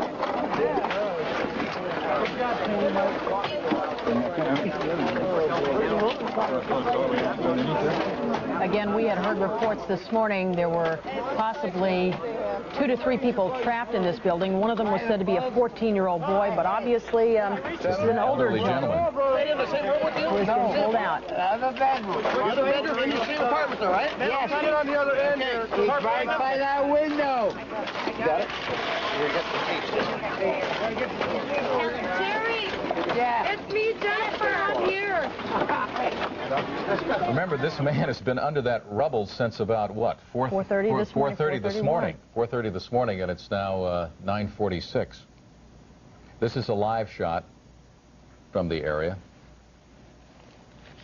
And you know what, it appears to me that what we just saw was a piece of videotape, because this is the area in which they were working, and now we see the live shot, so it's obvious that, I wouldn't say that they've called off the rescue attempts, but the men that we saw there earlier in the yellow jackets and the red helmets obviously are not there any longer. This is such a slow... 3 miles north of this location, so the rolling or the shock here had its worst effect right here and knocked this parking structure and this apartment complex off its foundations, buckling buildings, collapsing floors, and trapping people, killing at least 5 here at the Northridge Meadows apartment up here in Northridge, just west of the Cal State Northridge. We're going to continue our survey around the area and try to find more shots for you, but this is Bob Petty reporting live on the Channel 4 helicopter right now. Back to you in the studio. Bob, what are you seeing on the horizon there as you look out? A lot of fires still, or most of them been put out? Most of them have been put out, although we still see the residual white smoke from various different fires that were burning earlier. We're still seeing dust coming off the hills from the aftershocks. Every time an aftershock hits, you'll see what appears to be smoke, but is actually dust coming down off the hills. But the black pall of smoke that covered this whole valley this morning at 5, when I first started flying, is dissipated now, but you do see lots of the little white smokes coming up. Let me take you a little wide. Okay, we're over Northridge, and I'm going to come back wide and kind of point up towards the Sylmar area. If Dane will pull the camera around and look up towards Sylmar, we'll show you the clear sky and then the dust and the residual smoke out there on the horizon. This is the only thing that's left. We see no columns of black smoke such as earlier were from Cal State Northridge or from out in the Chatsworth area with residences and up in the Laurel Canyon area with residences. Those fires have been put out. Most of the gas leaks have been snuffed, but still residual smoke coming up from the burned homes. Here, just up ahead of us is where some apartments burned here, just immediately west of the Cal State Northridge campus. It looks like a huge apartment or condo complex, wood-shake roofs, and we've got 3 of the major buildings here completely razed to the ground with fire. Probably an indication that there were gas leaks earlier. This is right on the campus, or just west of the campus of Cal State Northridge, just south of Nordoff, up here in the Northridge area. But again, all the major fires put out. That apartment building, the Northridge Meadows apartment, is the worst scene of residences we've seen so far as trapped people. But we've got multiple homes up in the Sylmar area, mobile homes destroyed. I would say 30 to 40 homes destroyed up in the Sylmar area. And we've seen sporadic homes that, of course, their gas mains broke and caught on fire. Captain and Bob? we get more. Yes, sir? Yeah, what are we looking at here? You're looking at an apartment or condominium complex immediately west of the Cal State Northridge campus. It's a very large complex, probably about 30 or 40 buildings like the ones that just burned right there. Each one of those long rectangles represents one of these units, which would house maybe 5 or 6 condominiums or apartments, possibly more. I don't have the name of the apartment complex, but it's just south of Nordoff, immediately west of the Cal State Northridge. A handsome looking redwood-sided apartment complex, wood-shake roofs, but that probably wasn't the problem this morning, unless it's just one of these buildings upwind caught on fire from a broken gas main, and then the fire spread downwind. But firefighters obviously were able to save, the firefighters were able to save the buildings that were further downwind from the spreading flames. Incredibly dramatic photos from the helicopter, especially with that Westcam unit. It's so steady, and you get right in and get a sense for what's really going on. NBC News correspondent Jamie Gandel is live on the scene. Well, I'll tell you, the building, it was like a bomb going off. The bomb went off, boom, one loud sound, building came up, shook a couple times, 12 feet straight down. Our bed went down, then we went down to the bed. Then the building took a hard tilt diagonally, which basically fused all the doors on the 3rd story of our apartment building. As you can see, the apartment building, it's happened on all 4 sides. It's the same thing. North, south, east, and west, we lost the 1st floor on all sides. How did you get out? Well, I couldn't get the door open. It was fused. I tried to sledgehammer, couldn't do that. A guy next door was trying to axe. He couldn't do that. So all I did is climb down the side of the 3rd story balcony, put my wife in front of me where my chest is, and climbed down with my hands and took my wife down with me, holding her with one arm. As soon as we got down, we all went to the center of the complex. There were some more elderly people there, too. And basically, we just started rescue efforts. We grabbed hoses and started throwing them up there. You've lived here your whole life. Yes. Have you ever felt anything like this Nothing. before? Nothing like this. Not in 71. I remember 71 from when I was a baby. I do remember that quake. I've had a few other quakes since I've been here in the valley. This is the worst. Never felt anything like this. Colleen and Chuck, the bad news is that there are 5 fatalities. The good news is they're rescuing people. They're getting some of them out of here. Back to you. All right, that really is good news. We have a major development going on that will affect a lot of people here in Los Angeles. Let's go up to Kent at the community desk in the newsroom. Kent? All right, Colleen and Chuck, thanks very much. This is indeed a big development to show just how widespread the effects of this morning's earthquake are going to be felt. The Los Angeles Department of Water and Power, the DWP, has just released an emergency announcement. The DWP is asking residents throughout the city of Los Angeles not to drink water out of taps. Again, repeating, the DWP is asking the residents across the city of Los Angeles not to drink tap water. The DWP blames broken water mains for possible contamination. So, as you are looking for water to drink today, you have a couple of options. First of all, there is that option that you may be an MWD, Metropolitan Water District customer, not affiliated directly with the DWP. Your water may be all right, but the DWP is the largest single supplier for the Los Angeles city area. And our Boise, Idaho affiliate tells. But there you go. Okay, let's make a left onto Hollywood Boulevard and see what we have. You're watching continuing NBC News coverage of the quake.